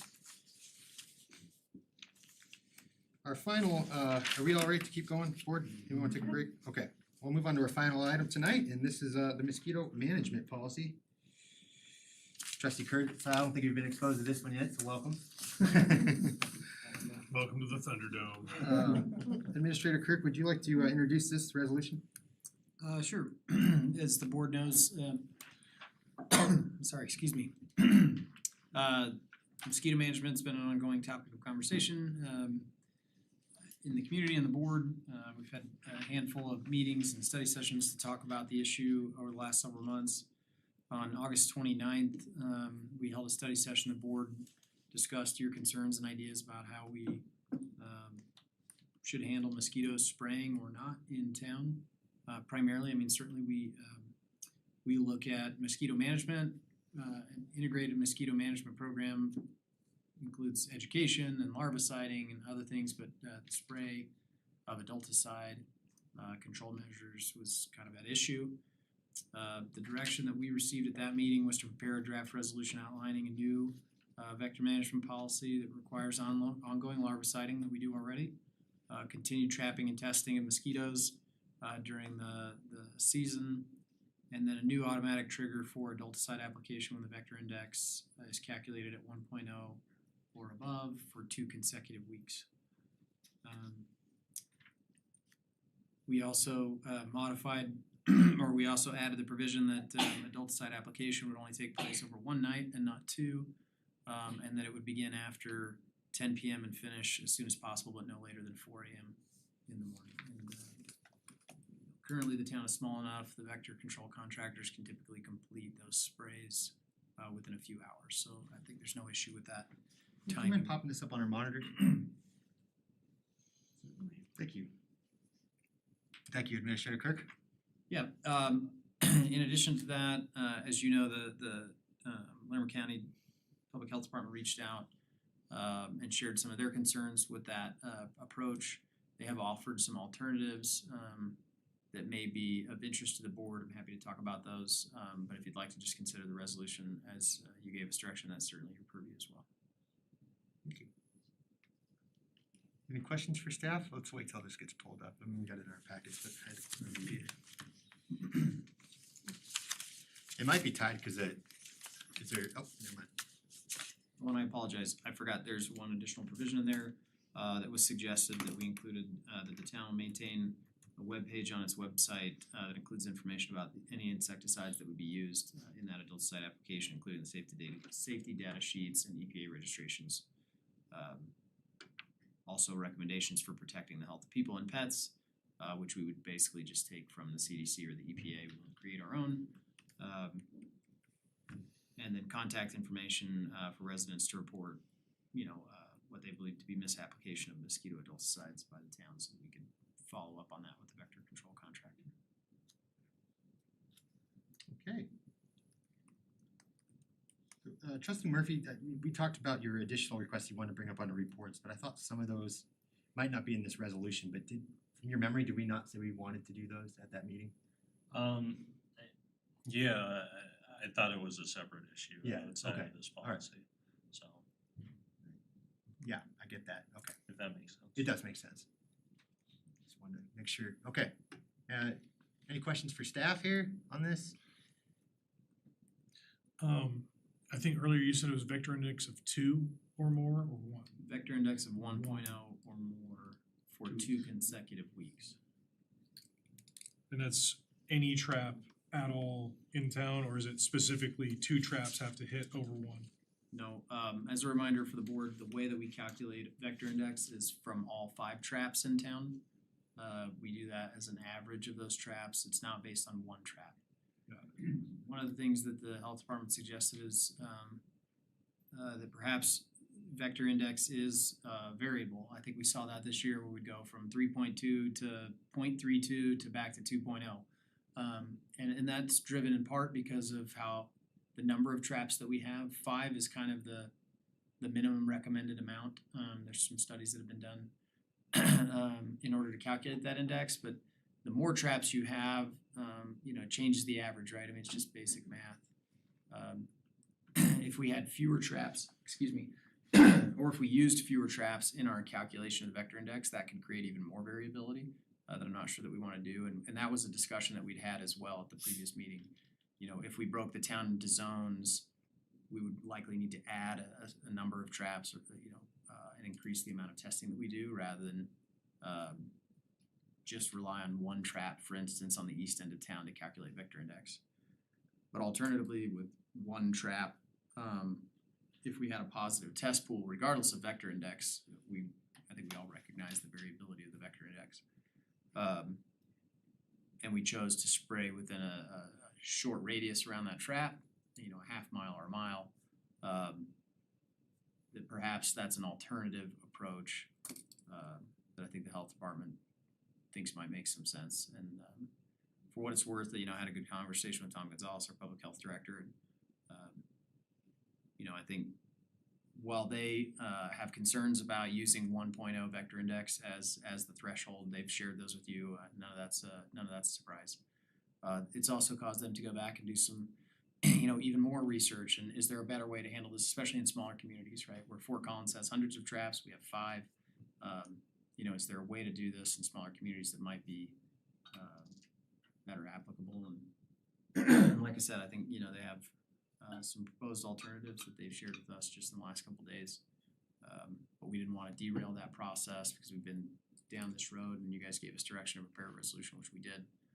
But know that that's out there and that might be something the board could consider. Later on, bring it up. So one of the discussions too is about our well, right now just Serenity Ridge, but being 5 miles out, and I guess a different public health director. We don't wanna unnecessarily spray them because we're using that as an average. Was there any discussion, because we did bring that up? In terms of setting that as a separate zone, Right. yeah, I think that's, the concern is, again, having too few traps to kind of create a reasonable vector index. 1 single trap may not be indicative of what the real concern might be in that area. And so I think what Mr. Gonzalez was suggesting is that if we wanted to do that, it may be better to say, look, if we get a positive test pool, which means we have mosquitoes in that 1 trap that test positive for West Nile virus, we do a spray, but it's not through the whole town, that we do a smaller radius around that trap. There's research that suggests, as I understand it, that Culex mosquitoes can fly 2 miles.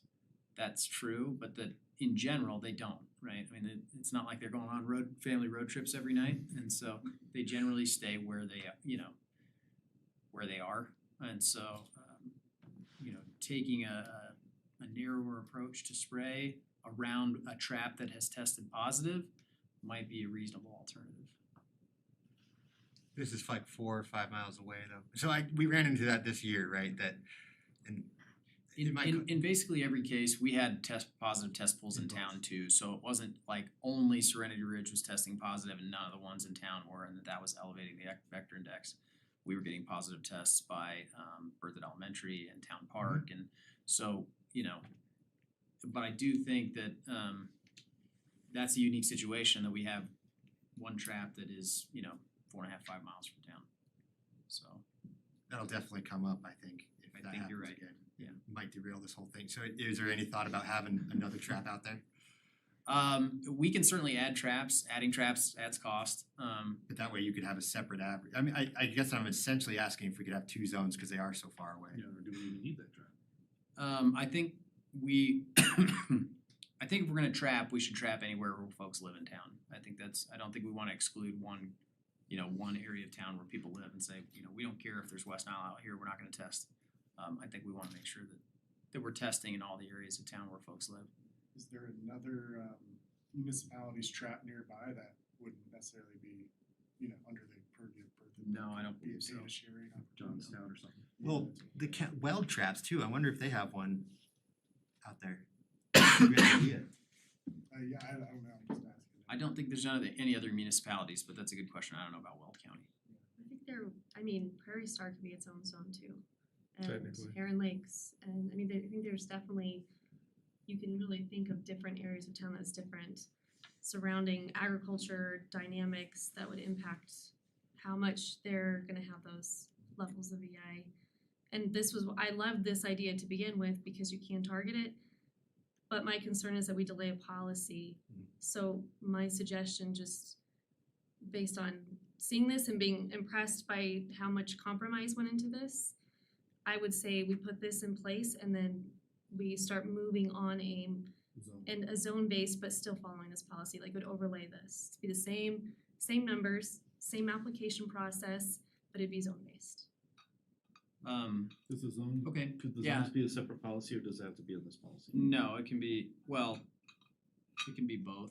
I mean, I think that's a different question for probably a different day, but if you wanted to adopt this policy tonight and then move towards a different policy, creating zones, I don't think it's as simple as let's just carve up the town into a couple places and add, 25 traps to town.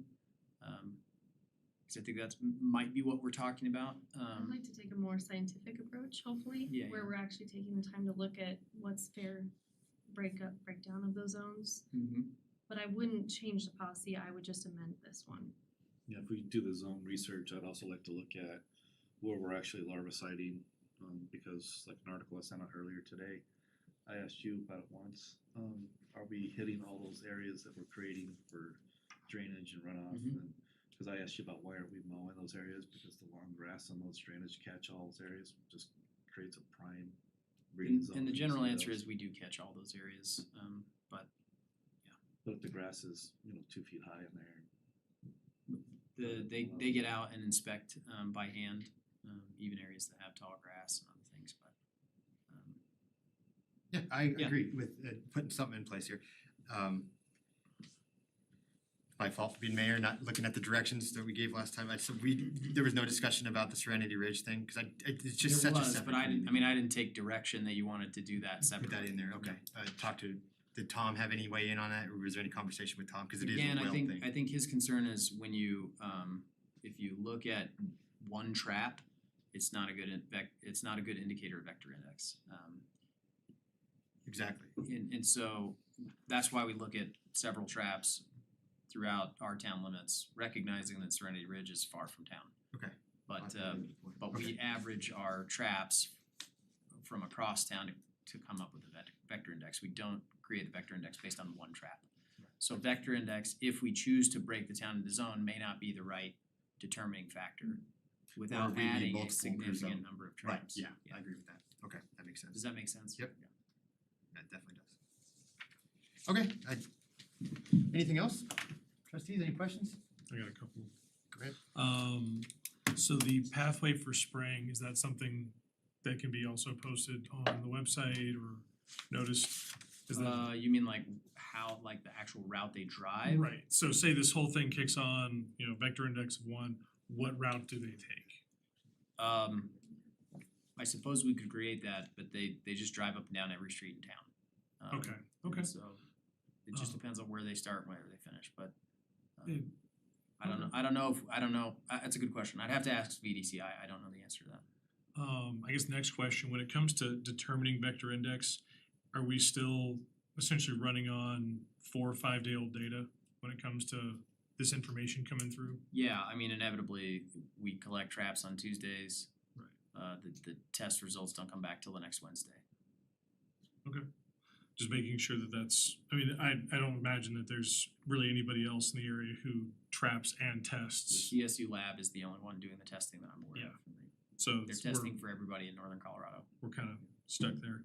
I guess the only other question is there, and this just kind of comes down to community communication, is there, I guess, a LEDA alert? I think that might be a little bit overbearing on communication, but like even an email to send out to people who are interested, like, you know, be alerted for when we spray. I just don't want people to, you know, get wind of it day of and then, you know, grabbing pitchforks saying we're spraying their tomato plants or something. Yeah, I mean, the way the policy's written, it says the notice to residents will be provided at least 48 hours prior to the commencement of any spray, and that'll be through the town's website, the VDCI website, press release, and social media updates. Okay. We could use LEDA. We did the last time that we sprayed, I think. Mm. But yeah. Okay. I'm in favor of the notifications via LEDA. It's the best way to get to everybody who's not on social media or on the website. Sure. I'm in favor of that too. Does that cost anything in addition? We already have access to the LEDA system. We can send out emergency notifications. Is that something you wanna add to this or something if the trustees Absolutely. agree? I question utilizing it for this. Right, I an would say. emergency system. Right, I wouldn't say it's an emergency, but I mean, even just like an email from LEDA, such that it's not like my phone's going off like, oh, there's, you know, criminal activity there. No, it's just mosquitoes, as a heads up. Well, in all fairness, it is a public health issue, Right, right? It's right. not saying you're in danger, but it is saying we're taking action against a danger. Sure. I think, I don't know, just to argue. I just No, I worry about agree. It's getting, just a text message. Yeah, you no, know, I get people it. Is getting this a real weary emergency? Yeah. during a summer, you know, when, say it's a bad summer like this one. Yeah. I think maybe if it's we going sent out off for every spraying, week. we'd also put it out for a high vector index too. Would that be an emergency? If everyone's sleeping with their windows open, I think they'd want to know, and they didn't happen to check the website or Facebook that day, it's on the town's fault they didn't know. Because it's not fair that they have to know to check something Mhm. to be notified. That's just, For what it's worth, there are folks who won't receive LEDA phone calls either, but it certainly gives us another net to capture people. tell them to sign up, get in there. Absolutely. It's not a bad idea. I forgot your answer. Did you want that on tonight if the trustees? I do, if there's consensus, I Yeah, think that's really important. I think the LEDA notification should be in there. Okay. I think we used to do it, but maybe not. I think Jim tried it once, previous Sergeant Anderson, I think they tried it once. I can't remember. Yeah. I mean, the other side of this is that does the town need to stand out emergency for a high vector index then or not? This is just for the No. spraying, Just spraying, cause I would call that an cause that'd emergency be too. constant, I think. It would be, yeah. Okay, so Well, would it not be in tandem with this statement that we're in a real or imminent public health threat when it basically go in tandem? yeah, it's true. That would be one text. Yeah, Yes, good it'd be point. the same thing, That's a good point. more or less. Cool. So are we all generally okay with that? Fine. Okay, great. So we'll add, is that all right, Administrator Kirk? Yeah, I We think can that, I adopt think that's policy with that okay. amendment. Okay. Anything else? All right, I'll open this up to the public. If there's anyone in the audience or online that would like to speak to this, just come to the front, state your name and address. No online. There is not, Mayor. Okay, close that, bring it back to the board. Sounds like we are all in favor of this with the addition of a leader alert for spraying, fogging, I guess, whatever, and the other side of that being a high vector index. Does that work, Administrator Kirk? All right. Can I just make a Go ahead. comment? Oh, I'm sorry. Go ahead, you got it first. I wanted to thank staff for the resolution. I feel like that was not an easy place to come to out of all these conversations we had, and I think we've talked about when no one's happy, it's a great compromise. Mhm. So I'm not happy with everything, but you captured everything that there were issues regarding, and it strikes a balance. of protecting the environment, protecting people, and finding a way to put something in place that the citizens know we're being active and taking action and not being complacent. So I appreciated that, and I just thought it was hard work for everybody, and I appreciate the board bringing their diverse opinions to the table. So thank you all. Great comment. I appreciate that. I think all I was doing is summarizing your ideas as a board. So you know, for what it's worth, I think, you know, you guys went through a tough process and came to a consensus that you could all agree on. That's never easy to do, especially in a complicated and controversial issue such as this one. And so, yeah, you know, kudos to the town board for working through that. That was a very good meeting. And thank you, Trustee Sorsali. Sorry, Trustee Albrecht and Trustee Murphy. Yeah, I would second all those comments. I really appreciate everyone on this board taking this issue seriously. And Administrator Kirk, thank you for pulling this together. I think this really gets at the heart of the issue in addressing it in a lot of kind of new ways, as well as kind of bringing back some of the prior policy we had. But I feel I would be remiss if I didn't bring this up. Tom Gonzalez brought up the fact that we are hesitating on a 2-week delay with the 1.0. I really feel strongly it should be a 1-week policy. If the board is not in favor of that, I can understand that. Either way, whether it's a 1 week or a 2 week, we still have the most conservative policy in the county on this issue. Just looking back, you know, when we had the 0.5 in place, we waited 5 years to actually have a trigger.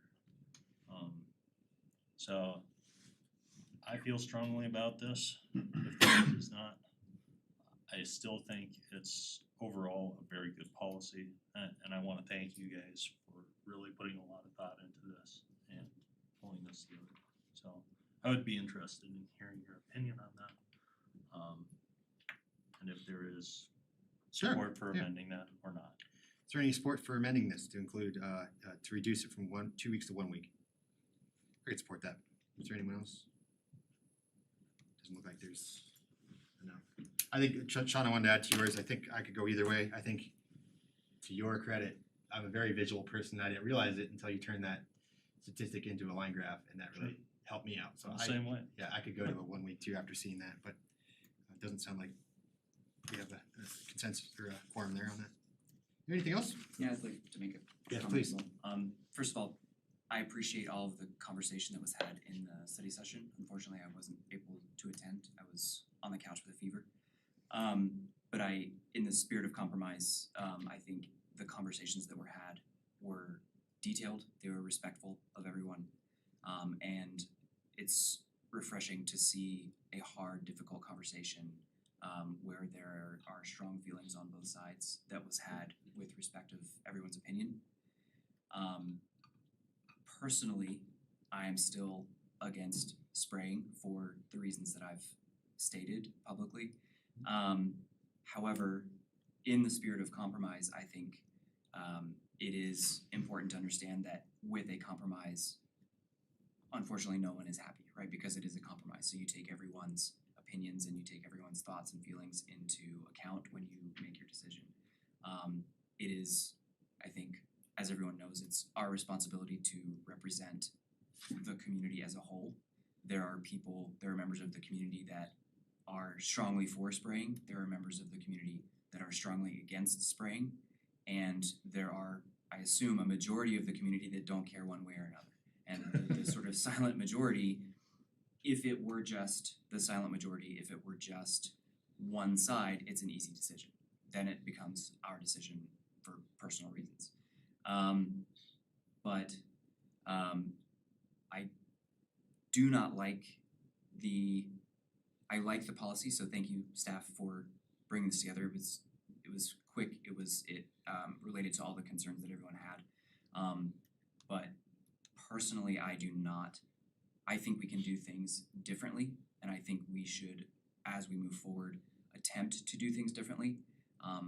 But in the spirit of compromise, I can't really vote against the proposal as stated because so much work was put into it and so much conversation among the board was put into it to do what is the most that we could all agree on for the town. And once again, I appreciate the conversation that was had as the board. Yeah, and I respect your position. I just, as the chair, I just gotta say, don't ever feel like you have to vote one way or another. I've been with the NPO, it's the worst feeling that you run for office and then someone tells you gotta vote one way or the other. You're like, why am I here? Yeah. But thank you for that. Anything else? Okay, would anyone like to move on the resolution? I'm sorry, I got the number here. I'll move. Thank you. I'll move to approve resolution 2023-20, establishing an integrated vector management program. Is there a second? So you got the amendment? Establishing, yes, thank you. Excuse me. As stated with the amendment. Okay, is there any questions on that amendment, staff? Okay, great. Okay, trustee Murphy has moved on this with the amendment, is there a second? Mayor Pro Tem Grace has seconded. Is there any final discussion on this? Clerk, we have a roll call vote, please. Trustee Kurtz, I'm going to abstain. I just feel like I'm coming in at the 11th hour. Sure, yeah, that's To fine. a That's very where we have difficult time. conversation that y'all worked through, and I commend you all for your efforts, but since I wasn't part of that. trustee Ayers,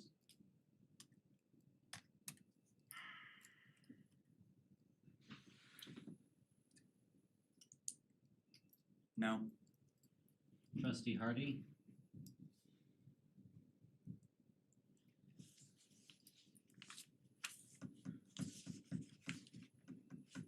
I don't know, There's no pressure. I No, just gotta say no. this as chair. Don't worry about that. Yeah. I like the higher number and I like, it's pretty much the same policy that we put in place not too long ago. Just with a higher index on the automatic trigger, so I didn't hear, we'll say yes. trustee Albrecht, Yes. trustee Murphy, Yes. Mayor Pro Tem Grace, Yes. Mayor Karspeck. Yes, okay. Well, that wraps up the mosquito things. Oh, They- well, Like real quick, I to- move Just to extend the kidding. meeting. Oh, yeah, good to call. Include reports. Thank you. For those that don't know, and trustee Kurtz, we have a law that we have to end by 9:30, so thank you for extending that. I don't like being a lawbreaker. Okay. Oh, it's a rule. Yeah, it's a rule. Do it. So I have to Oh. move to somebody, do we just do it real I quick? thought that was a real resolution. In favor? Okay, so somebody has to second. I'll second. Okay. Trustee Soros, trustee Albrecht has moved on this. That was trustee Ayers, the second. Clerk, can we have a roll call vote on that? Trustee Hardy, Yes. trustee Murphy, Yes. Mayor Pro Tem Grace. Yes. Trustee Kurtz, Yes. trustee Albrecht, Yes. trustee Ayers, Yes. Mayor Karspeck. Yes. Thank you. Is that really not a law? I thought we had a resolution and everything set up for that. It's a resolution. resolution that versus a creates policy. rule of procedure. Well, that's fine. I'm not gonna push that any harder. You're I've at already, least not breaking I've the already law. pushed Ludlow enough on weird questions, so I'll leave that one out. Okay. We'll move on now to, thank you again, staff. We can move on now to reports, and we'll start off. We can just go left to our right. So trustee Hardy? Well, I went on a little trip and I always like to explore what other communities are doing. Some things that we've talked about in the past were like bike lanes and bike paths. I noticed that our bike paths, I feel, are a little narrow compared to other cities and municipalities over, I want to say, like Germany and Scotland, are much narrower, but they also rely on their foot traffic and their bicycle traffic a lot more than we do. Not as concentrated and condensed, but definitely some things to consider and think about the future of how we manage what our paths and our trails are doing, so that we don't have complaints of people feeling like they're being ran over by bicyclists on their pathways. Some other things I noticed is that they actually color code their bike paths so that one's section for bicycles and one's for walking. And it's just as simple as using different color cement, different color brick. It's kind of interesting in their creative ways. The other thing that I saw that worked pretty well over there, I know that we talked about here, but I don't know how much snow they get. I know they get snow in Germany, but not so much in Scotland where it's at. But having the sidewalk, curb, bike path, car parking, car lane, having that bike lane between the sidewalk and the car parking seems to work pretty well over there because they can transition from a bike path down to the street if they don't have enough sidewalk for pathway, back up to the sidewalk, so they can really transition on and off the roadway for that kind of traffic, so just wanted to bring that back up to actually see that in action and working. But with the little plastic bollards and all that, I think it'd make it difficult for snow removal. Only problem I can see here, cause we do get snow, so darn snow, messing everything up. I'll just add, I'm totally for that, and we can remove them in the winter if it ever gets that bad. Yeah. I think I wouldn't give up on it just because we have winters. Yeah, so just kind of figure it out. Trustee Ayers, have you used the one in Fort Collins that does that? Have you seen It it? removes the bollards. No, that has parking, bike lane, then curb. So it's the opposite of what we have. So you're actually parking closer to the middle of the road, and then you have a bike lane closer to the sidewalk, in between you and the sidewalk. Have you So been that on way- that one in Fort Collins? I think it's over by the lake. Yeah, it's by the lake. Yeah, as far as snow removal? No, or just as far as using where- it, did where you it's- find it useful or? It definitely, some of the concerns that were brought up about bikes on pedestrian paths, if they're obviously separate, that tends to go away. So in that regard, there's not a lot of mixing of the kinds of traffic, because pedestrians walk on the pedestrian sidewalk and bikes walk right on the Right there, okay. on the walkway, so it is useful. Any kind of separation just funnels all of the different modes of transportation better. Yeah, Because of a bike running into a car door opening is Right. lessened as well. yeah, and that's up in Fort Collins, one of the big things that they tried in their pilot programs was that reverse parking, especially on busier bike paths.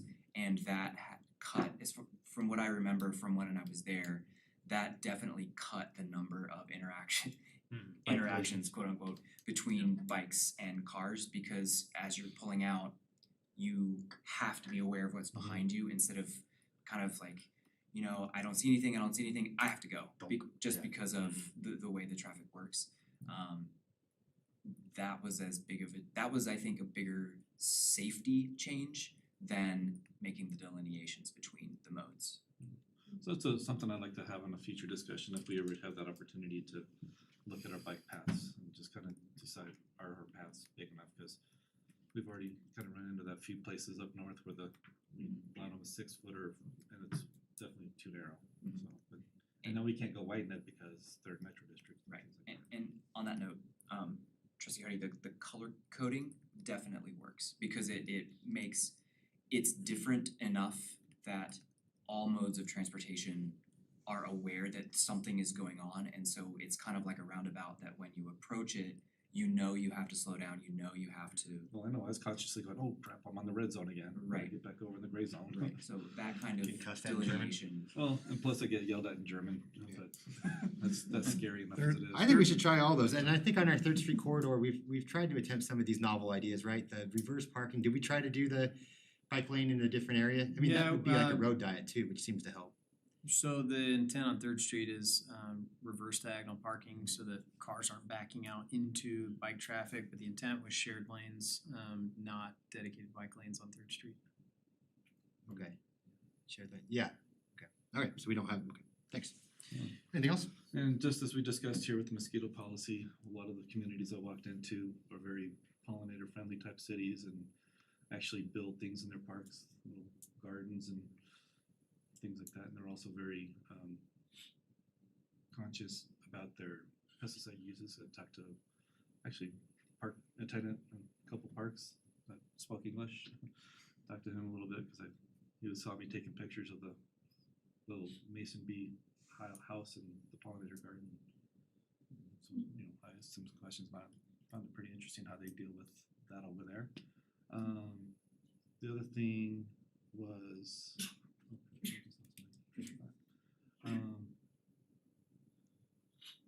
the congratulations on the bike park. I was glad to see that when I got back.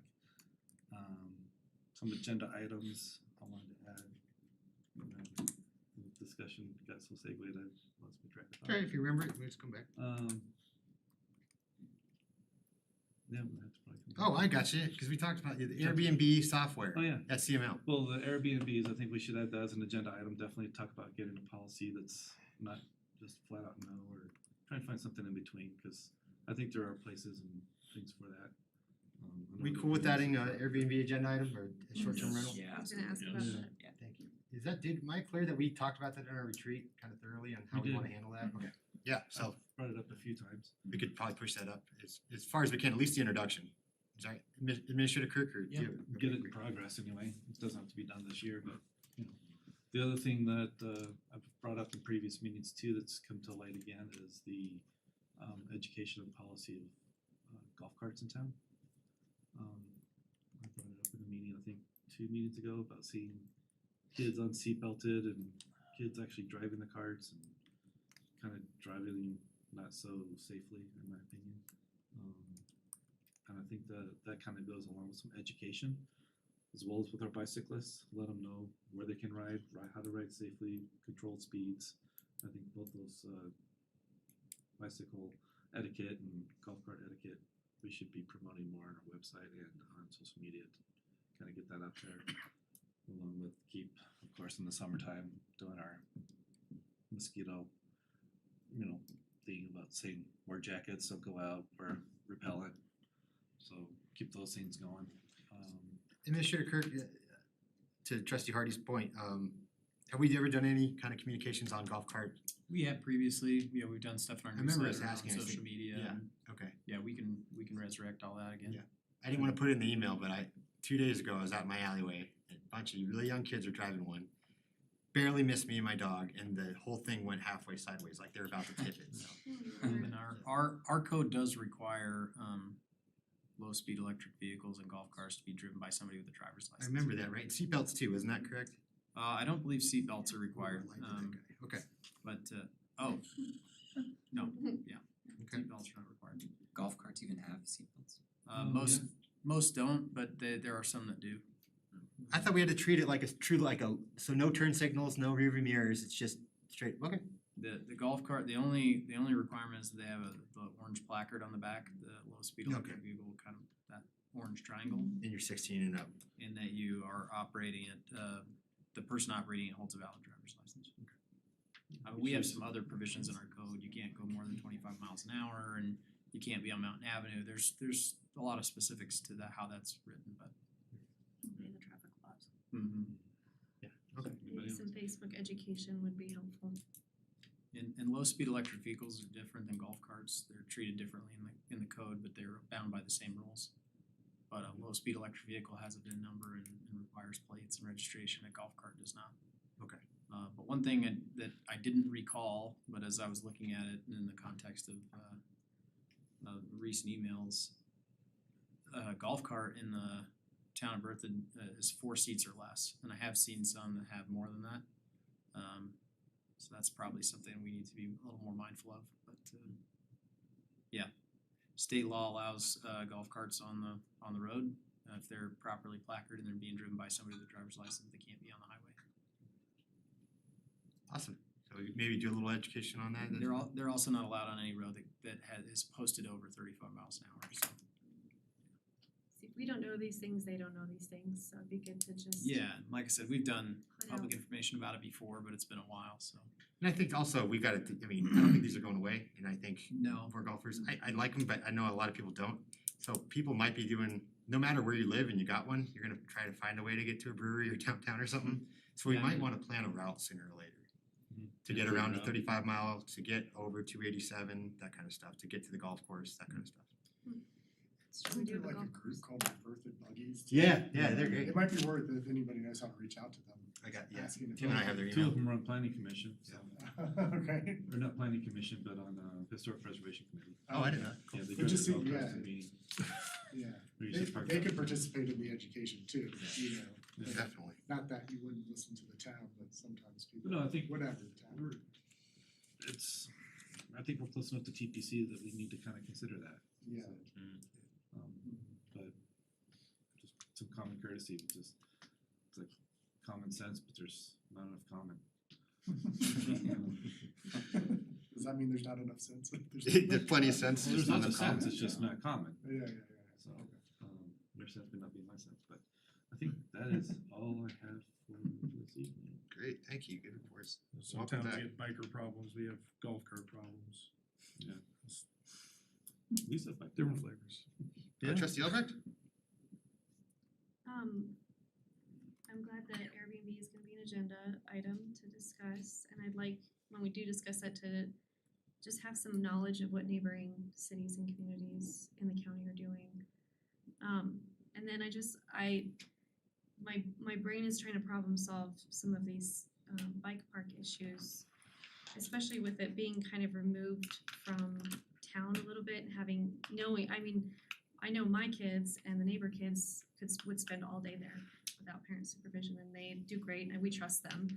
But I do think of other kids, and I think of the safety issues that we're creating that we need to create solutions for, including when we build the ball fields, that kids will be kind of leaving town center, going across a major roadway, and I'm just trying to really put it on our minds that we need to be creating some safety measures that are gonna create safe pathways for them to get to these different areas that we're creating, and creating community awareness and support and monitoring. It's gonna be hard, I feel like it's hard in the social media days in some ways, because our neighborhood watch is next door neighbors complaining about their neighbors all the time. It's almost kind of more of a negative connotation instead of a helpful community building opportunity, and so my mind is kind of working around an idea of maybe having a youth, like we deputize youth to be safety commissioners in the community, where they go to work with the law enforcement and the fire department on bicycle safety and self-defense, and they can go through a program that maybe the town supports of how we can help kids learn how to be safe in our community, how to be, appropriate on the roadways and how they cross the street and things like that. Just a way to make it more exciting to be safe in our community. Yeah, like a youth ambassador type thing. Maybe youth advisory would have some interest in that. I was just gonna say, youth advisory. Mayor Pro Tem Grace also brought up police, like those call boxes, maybe the blue things that are at campuses, Yeah, that- see issues, push a button, and the Yeah. light goes up and you connect to an operator. I know we brought that up, but I didn't think that, at the time, the answer was we don't have the infrastructure out there Now we to do might. that. Yeah. We might be able to do that now, but really it's worth an ask. Need to.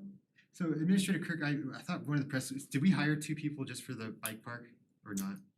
We have dedicated staff. Are they on site or? No, and so there's some potential liability issues with having active monitoring. And so, the intent is that this is a public park, just like any other public park. I mean, you can go to Wagner Farm and you can go, play soccer, you break your leg, you can get beat up by bullies. There's all kinds of stuff that happens at parks. But this is a ride at your own risk. We have guidelines that we have posted that we recommend. If we outline, specific rules and there's some monitoring issues there, no, we don't intend to have active monitoring at the site. And if you go to Valmont Bike Park in Boulder, there's nobody out there watching you ride and making sure. I only asked because I saw the 2 staff members dedicated towards this and I was like, what are they doing? So, okay. Yeah, in the short term, we have a couple of extra employees that won't be dedicated there all the time just for basic maintenance. In the long run, I think we'll be able to cover it with a part-time employee that's kind of dedicated to keeping an eye on the maintenance of the facility, but not how people. Not a use it. monitor. Okay, thanks. Certainly, I mean, if you saw somebody out there doing something illegal, Yeah. you'd call the police, just like anybody else would. And I think part of the reason why we didn't install a call box is, in general, the vast majority of people that go out there have cell phones, and so call boxes all over the country have been removed from highways and other things because they just don't get used. They're just the world's changed, right? Everybody has a phone. I know with our including most teenage 8-year-olds, boys, they you know? get lost, or they're not responsible enough yet for cell phone use, but they are for a bike ride. Yeah. So sometimes. And that if call we're- box goes directly to 911. I so- appreciate that idea. Yeah. Cause I think I if think we're it's a good idea creating too. youth-oriented spaces, and not that it's just for youth, there are adults there too, but if we are creating those spaces removed from town and they aren't close to maybe help. That's one thing I noticed when on my travels that we forgot about was they were converting old phone booths and they were putting AED units in them and an emergency call box. So I love that. they're taking the payphones out. Under quick And corner they'd become slots. like little emergency first aid stations instead. I love that idea. I think that's a really creative solution. They use the metric system. And that might have not have helped that kid, right? It might have been, but yeah, it is a good Well, idea. and for clarity, the child that was discussed tonight wasn't at the bike park. So I mean, we're Right. talking about an issue that didn't occur at the bike park at all. That's right. They were at the bike park and then, yeah, this happened somewhere else, yeah, okay. I don't know, I didn't understand that, Well, there needs to be another distinction. clarification. I thought that the issue gentleman was occurred, talking about a 6-foot trail on the west side, but it turns out he was actually talking about the sidewalk on the east side, so close to Meadowlark, so I I feel think that sorry may for be saying what that. he was talking about, I didn't clarify that. And with if him. that's the case, we probably wanna get those kids off the sidewalk. Yeah, they shouldn't be riding down the sidewalk. Yeah, cool. That might be a good area to try that idea. Okay, thank you, is that it? Trustee Albright, okay, Trustee Murphy? Yeah, quite a few things. I'll try and be brief. I used the bike park, I can't talk. I used the bike park last week with my family and had a blast. I think there's a lot of time that we kind of need to live in it as a community before we kind of make some of these bigger decisions. But one point I wanted to bring up, and I was interested in tasking Port Committee, if the board has interest in it, is designating a bike route from downtown over to the bike park.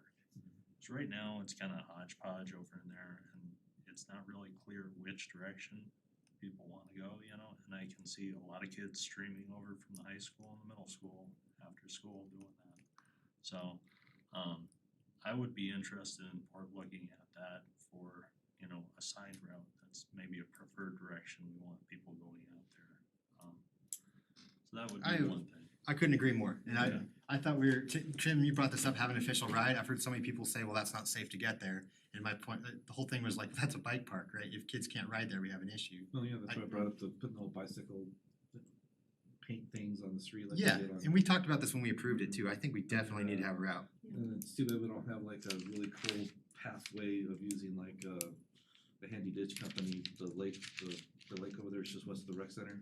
Yeah, Too but bad we can't like use their little road to like drive straight over to the bike park somehow. We can ask them really well, nice. that's, if it's the lake, that's us, so we might ruffle some feathers, but we don't have to talk to But Handy yeah, about if there was that. like a way to get like a bike trail from the rec center, they can park at the rec center, ride their bike over to the bike park. Yeah, I mean, we're the majority owner of that, I don't know if Administrator Kirk could appreciate it. We're the majority owner of the Lovell Megan Ditch Company, that road doesn't extend all the way over to Meadowlark. That goes across the dam, I think that's the one you're talking about. Yeah, that's the bad part, cause I was looking on Google Maps and We got money, is it, we'd either it have seems to ideal, maybe down the drive road. through there or something, but. But bottom line, so I think that, does everyone agree, it'd be good to send that to Port? That's Yeah. one of those safety things I Yeah. think we need to put in Yeah, place. otherwise you need your parents to get there, which sounds crazy, so. Yeah. Aside from that, wanted to bring up, we didn't have a tree advisory committee this month because of fall being out. We've got the CML District 2 meeting tomorrow night. I applied and was assigned to the Thompson School District Safety and Security Committee. If anyone on the board has any thoughts on that or wants to pass those along over my term, or any residents out there have any thoughts, feel free to forward them to me. That kicks off in October. And the energy cohort I've been participating in, that largely wrapped up last year, had an impromptu kind of meeting regarding kind of some of the trouble they've ran into with updated codes. Most people or most towns are on 2021 codes right now, with 2024 coming up. The biggest issue right now, and maybe you've heard of it or not, is running into Excel with solar installations and having capacity to actually handle that.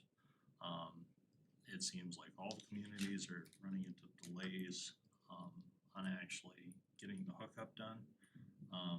It sounds like the Polis administration is gonna be looking at going through the Public Utilities Commission to rectify that in one way or another. If they're not able to achieve that, it sounds like they're looking at a legislative solution. But that is something that I'm just sitting in on is gonna be kind of ongoing, so I'll provide some updates on just kind of how it's going for everyone else out there with their pursuit of net zero and related kind of energy codes and stuff, so. Let's see, I think that's it. Thank you. Thanks for being on that committee too, that's great. Trustee Ayers. So at the last port committee, the two main points were a review of the Berthoud Arboretum second draft. It looks really good. A lot of the comments that were made in the previous meeting were taken into account. One of them was the height of the berms that are gonna be created by digging out a new lake type water feature. They were worried that that was gonna mess with view corridors. So the designers took all those into account, they loaded everything. And from the committee, there were basically nothing but good comments about the updated form of the Arboretum. It's going to the Tree Advisory Committee on November 20th to get their feedback. And then it's coming back to Port December 6th.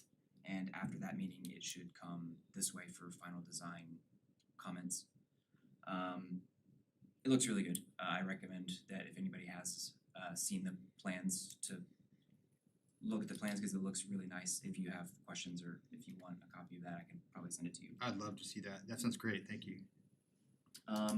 The other major point was submissions of comment to Newell Farm and what that might look like going into the future. But because it was so new and because the options were basically unlimited, there wasn't a lot of feedback. So I think Port is not really ready to make I don't wanna speak for them, but it doesn't seem like the committee is ready to make a suggestion on what that should turn into park-wise until the development surrounding it gets a little bit more built out. How is that going to be organized? How is the park going to be accessed? That sort of thing. And so I think they were not prepared to really make a strong suggestion one way or another as to what that development or what the future park space should look like or what it should be used for. They're aware of the life estate on that, right? Yes. Kind of, okay.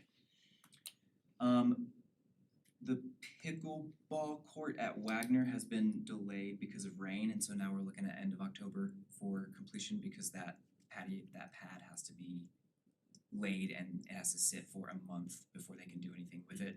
So that's unfortunate, but it was because we had such a rainy summer, they couldn't finish that concrete pouring. Back to the bike park, one of the main comments during the port committee was that they were having a problem with four-wheelers and motorcycles out there when it was closed. People kind of breaking in or sneaking around the barriers and kind of tearing up the dirt because those things are destructive. Administrator Kirk, have you heard any other complaints about that since it's been open? No. Okay, that was the comment was that those would probably go away once it became open to the public. I think the last thing I had was I noticed coming home from work the other day that during rush hour on Berthoud Parkway North over by the crossing from 10 into Hammond, there seems to be a lot of rather quick, dense traffic going north and south, and I noticed there was kind of a line being built up of pedestrians trying to cross from County Road 10 into Hammond. Is there any proposal or anything like that to possibly put a crosswalk or some sort of signage there? Cause the line that I saw were, I wanna say they were probably middle schoolers that were kind of waiting to get across to the development there. I'm not sure I know where you're describing. Talking about above the pedestrian, so right on Tenny, going from Berthoud Lake Estates over to Hammond. Yeah. Oh, crossing Berthoud Parkway, coming from east to west Correct. across Berthoud Parkway. Yeah, it seemed like there were some middle school kids that were on their bikes or their scooters waiting to get across, but because the traffic was so dense, because it was rush hour. And they were on Tenny. They were on Tenny heading west. Interesting. Just in regards to safety, that might be something that is on Yeah, I've not heard of that issue or seen it myself, so it's something we'll look into. Well, so if they're coming from any of the schools, we have that pedestrian gateway, we're waiting on CDOT to approve the environmental, but that should solve that, that would be a crossing. But that would just be a little bit more, It would be farther South. south at Water. but they'd be coming from the schools unless they're coming from Cary Martin, they could Yeah, I'm use trying to that. figure out why they would be coming that way, because you could come like from down Bunyan and then take the pathway up. There, it does get stuck there Then it gets because we're stuck there. waiting That's to probably why do they're doing that. That's probably why, yeah. I don't know if it's an issue, it's just, I noticed it when I was coming home that there was probably 3 or 4 kids that they'd been waiting there for a Yeah, while. depending it on seems like. where they're coming from, what direction they're coming from, I do think that the grant, we received a grant like 2.5 years ago to connect a trail from Water Avenue up to Tenney on the west side of the road and to build a button activated pedestrian crossing with lights and stuff on Berthoud Parkway right there at Water Avenue. It's been mired in CDOT bureaucracy for like a year legitimately. But that I think would solve the vast majority of those problems unless they were coming down Tenney from like, 4th Street, which I don't know why they would do that. There's no sidewalks through there that's, predominantly county and anyway. So I think that would generally solve the problem, but we'll have to look at what we can do in the short term. I think that's all I had. Yep. Trustee Kurtz. Nothing really to report, but I just wanna, thank y'all again for giving me the opportunity to serve as a trustee. Really excited about it, and I'm just looking forward to diving in, so. Yeah, happy to have you, thank you. Mayor Pro Tem Grace. Youth advisory kind of slowed down the roll. Schools started up, they are expanding their membership. I think they have to send those forms to, when they have applications and we want to pull them in as members of that committee, do we have to have, essentially, it's sent off to you and it's just kind of like, yep, they're a member now, or can we just say, yes, they're a member, or I guess there's some confusion at the last meeting, because we have a couple kids that are interested, we didn't know the proper process. Okay, so those typically would be appointed by the board of trustees along with other committees and commissions. Their terms run a little differently than a lot of the other committees and commissions. Okay. Coming up to the next meeting, the Monday preceding the next meeting, we will need to schedule interviews for the other committees and commissions, so we could incorporate that the following evening at that first board meeting in October. And then do all of the appointments all at once. Okay. Okay, there's a couple, I think, figure out where those applications are and I'll get them sent to you, but they've already showed up to a few meetings, the kids are excited to have them there, so it's probably just gonna be a formality thing, but yeah, there's that. They are in the midst of trying to prepare a report to the board about Scorch Fest this past year. It's been a little bit limited with the shorter group size. Yeah, that looks like they're also gonna be involved with the Winter Craft Fair, helping kind of run that volunteer tent style. Other than that, I guess kind of on to my usual barrage of questions about CDOT, the railroad crossing. Why is everything so bad? Why does nobody listen to it? The usual stuff. Yep. Yeah, and then I guess the one on Cadman, I sent you an email that Cadman where the manhole cover was sticking up, and is that a? I'll address the railroad crossing and then Cadman if that's Okay, okay. sure. The railroad crossing, I actually talked to Keith Knoll, our Public Works Operations Manager, about this last week. And he reached out to CDOT to get some status. According to them, they don't think it will happen until next year now. They're not allowed to touch the railroad right of way, so the railroad does the work and they pay for it, I guess. And then they can deal with some of the approach on either side, but one of the big issues right now is that the concrete pieces between the tracks are not secured. And so CDOT is working with us to try and get the railroad to address that now. That's part of the reason why it's such a mess. And then there's obviously the asphalt issues. But at least from his perspective, it doesn't sound like it's gonna happen until next spring. So it's about a year of waiting for them to get to it, and now it's another year to let us know that they're planning on doing it next year. Looks like that's the case, yeah.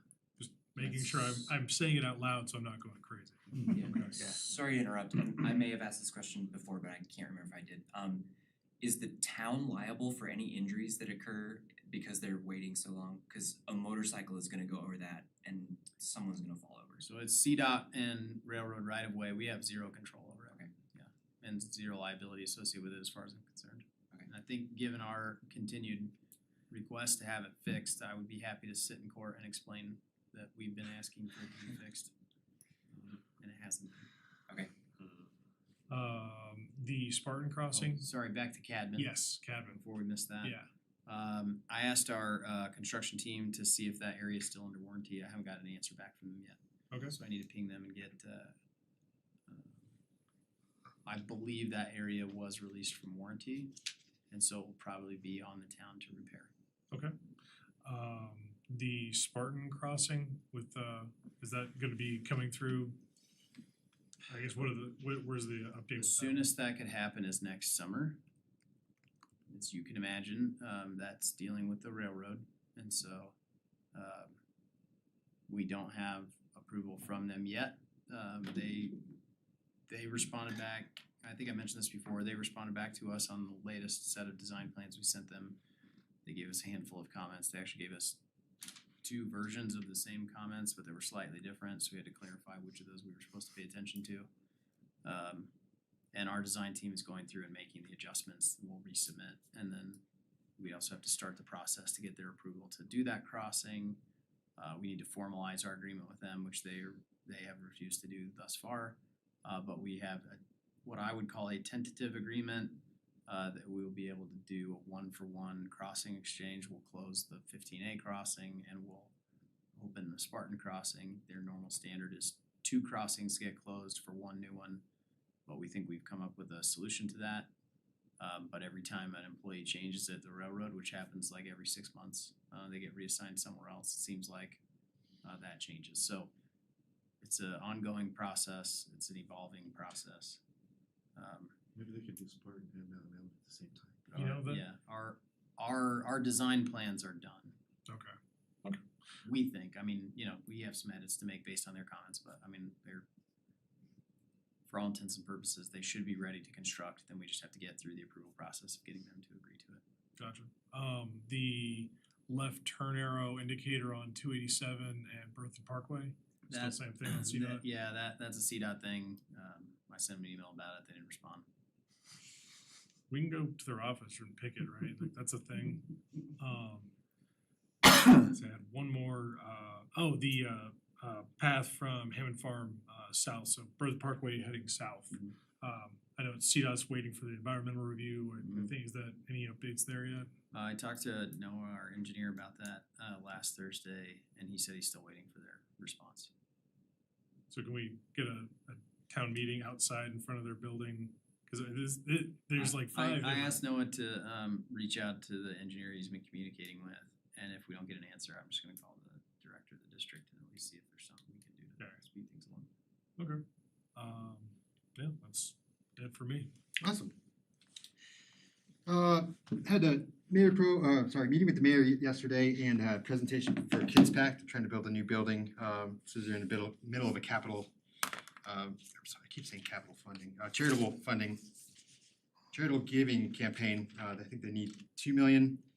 Just last week, an anonymous birthday donor gave them $100,000. So it was really great to hear that they're trying to get their own building. Downside is we have 600 in Loveland and Berthoud. We have 650 kids that are need to be on Kids Pack. There's up to 5,000 eligible, but only 650 are taking it up on it. And Kids Pack feeds kids through the weekend that don't have enough nutrition. It was pretty eye-opening to see some of the teachers respond on how it affects their kids when they do have food on Mondays, and the ones they could tell that we're not getting the food and just their ability to focus. So during the pandemic, they were doing deliveries, and since the number of kids were using it more, the teachers felt like they were better behavior, better focus. Fortunately, now it's back to kids having to come and pick it up, and there's a stigma issue, so really only elementary school kids are taking the food, and apparently they're sharing it with one another as little kids do, but it's the middle school and high schoolers that are not taking them up on it because of the stigma. So good and bad with that. Good thing is that they're getting a building. Administrator Kirk and I and Trustee Hardy had a meeting with Raft and Bats regarding Raft's proposal and some concerns, and there's a potential of we explained our grant that we're getting from hopefully from Congressman Caraveo for what do you call it, app-based transit essentially. Microtransit. And Raft was asking if they could potentially be the operator of that, so there's some good explanation on that. We're not nearly there yet on deciding, but open to that idea if the board is. So we were kind of just more or less hearing them out. You did a great job too, so thank you. Thanks. Attended the grand opening of the Behavioral Health Policy Center, which is unbelievable facility. It's just incredible. It's in Larimer County. I was with the Larimer County Sheriff, and his comment right away was, "We're going to fill this up in the first week." But that's a good thing, hopefully we get more room in there. But I think there's something like 20 beds, or maybe it's 20 rooms. Some of them had multiple beds, but to be able to send people that are in mental health crisis and not have to have them in hold in a jail, but the sheriff's being able to directly drive them to this facility for help is a really fantastic thing. It says I think a lot about our county, taking care of people like that. And then hooking them up with the medication they need, and hopefully getting them back off the streets and into somewhere more safe. The NPO meeting, a couple different things. One of the big ones though is that a lot of NPOs in our mountain area, so that would be also Idaho, Wyoming, and North Front Range NPO, and then also Pikes Peak NPO. They had a group meeting, and Idaho and all of them actually put out a letter that they wanted us to sign on to, essentially asking the EPA, saying we're all in a non-attainment area here, so our funding's getting more stringent. There's a lot more pressure on us. We might not be able to have all the grant opportunities we need, but Idaho did some studies on no matter what we did as far as getting 100% of the public on transit, we will never be able to hit those numbers. Our NPO concurs, so I'll send that letter out. More or less, the NPO wants to know what municipalities also want to sign on to this letter. I didn't really particularly find it controversial. Sometimes I'm at odds with some of the members on the NPO, but it seems pretty reasonable. We're not trying to get out of anything, but just trying to ask the EPA, what can we do to get out of a non-attainment area? If you're giving us this criteria, we follow your criteria, we're still in non-attainment. More or less, why would we be doing anything at all, which is kind of sad, but so I'll send that out just for you guys to look at. We're invited to a green electric kind of mower day yesterday in Denver, and I attended. Also, Sammy from Parks and Rec staff. It was awesome to see a town truck there. Got a ride on this huge commercial electric vehicle or electric mower. Turns out one of the only 2 dealerships in Colorado is located in Berthoud. So I felt really bad for not knowing that, because yeah, right down in Welch. So is where Aspen used to be on Welch, and yeah. Very nice guys though, and American made. These are commercial mowers. These aren't stuff you'd find at Lowe's or Home Depot.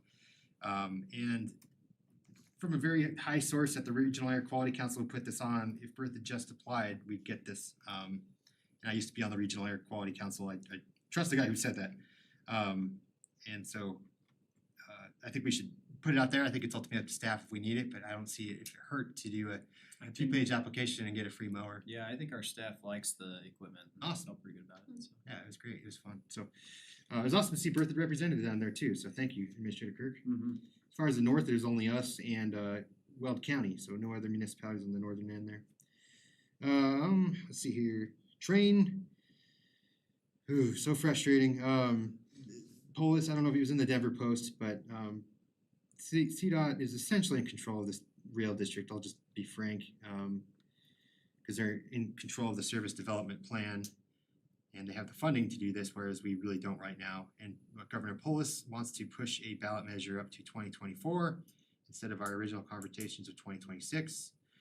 Of course, our plea for Greeley to be out of the taxation district, given they're about an hour away from our rail and also have to go over I-25. And then our complaint is Berthoud that we are paying for something we're just going to receive 8 to 10 more trains a day, but we will not be getting a stop now or in the future. I feel like totally ignored, to be honest with you. don't really have a good solution here. Everyone on the directors, a lot of them are just saying, you know, we're not all gonna get a benefit from this, but we all need to pay into it, so. Incredibly frustrating, and so Greeley, and we've talked, not really much we can do, but it was good to hear. I expressed our concern to our commissioners. The commissioners did invite the general manager of the rail district down, and the commissioners did speak up to our concerns in the Larimer side, so that was really nice to hear. Our District 3 commissioner actually gave me a phone call and said, yeah, this is crazy. You guys are growing, due to paying this, but only really to see a detriment to your downtown doesn't seem fair. It is great to hear that Wellington also has concerns too, as they'll be paying and not getting a stop. So there might be an opportunity for a coalition here if we can get Louisville in on it, because they're, other than Berthoud, they're the only ones where a train will be going through and not getting a stop. If nothing else, you know, maybe we can testify to this bill or put out some letters and stuff, just to make people aware that this is not honky-dory with everybody, you know, there's some frustration here. And that we should, you know, we might not get our way, but at least we should put get some press on this, because it just sounds totally crazy. I'm the director on the district, Trustee Kurtz, so if you have any questions with that, it's incredibly frustrating to be a rail fan, and then we were on the map, by the way, and so this new district was created, and then we suddenly realized there's no Berthoud stop, and it's like, well, that's just the way the cookie crumbles, because they need to compete with ground transportation, so vehicles to get to Denver from Fort Collins, so they have to haul at incredible speeds and not stop in places, and I don't really truly believe that they understand how that's gonna affect us until we could have a meeting at City Star or something and show them that, you know, this is what you're doing to a lot of our businesses.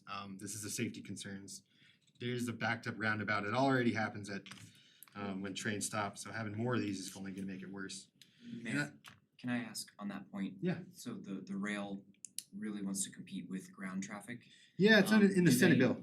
Do they compete with best case scenario ground traffic speeds or not best It case is a scenario great ground point. That's the only maybe loophole we had, and our chair actually brought this up. He's like, I think we could look at the traffic, or what do you call it, congested speeds. Mhm. He actually worked with he worked with my dad when he was mayor 20 years ago. So he actually was a fan of having Berthoud. I don't know if it's just his chair feelings or that suddenly he switched. Suddenly it's like, well, you just gotta deal with it. But he did bring up, I think we could look at competing with congested speeds. Mhm. The rest of the rail districts seem to kind of ignore that, but it's good that we might have an advocate in our chairman, Jim Suby. Finally, Craig Patrickman, he's commander of the VFW or the American Legion, asked how to adopt a highway. They do want to adopt part of Highway 56. I don't know if the Troop 6 has it all. I don't have a CDOT contact just for that. Do you know how to do that? I'm not sure I do, but we can help figure it Just out. drop them on you? Okay. Last time I saw that when they did the dedication for Justin Bauer and stuff, they went. Yeah, that's Senator, it's a naming thing. This one they want to adopt it for like picking up trash. oh, well, isn't there a phone number and all those adopt us highway signs? There's usually. I didn't go that far. That's good. Yeah, I don't want to admit that I didn't actually. Okay, good point. I think there's a phone number on the sign. I said all staff, so that's as far as I went. But that's a great point. I just I'll ask him if he's just called the phone number. I'll look that up before I. yeah, they do have a website, so Great. Okay. with the program coordinator and contact email. Okay. Thank you. I think that's it for me. So thank you. The housing bill, this it's not likely going to be back. Senator Winters has a modified version of that.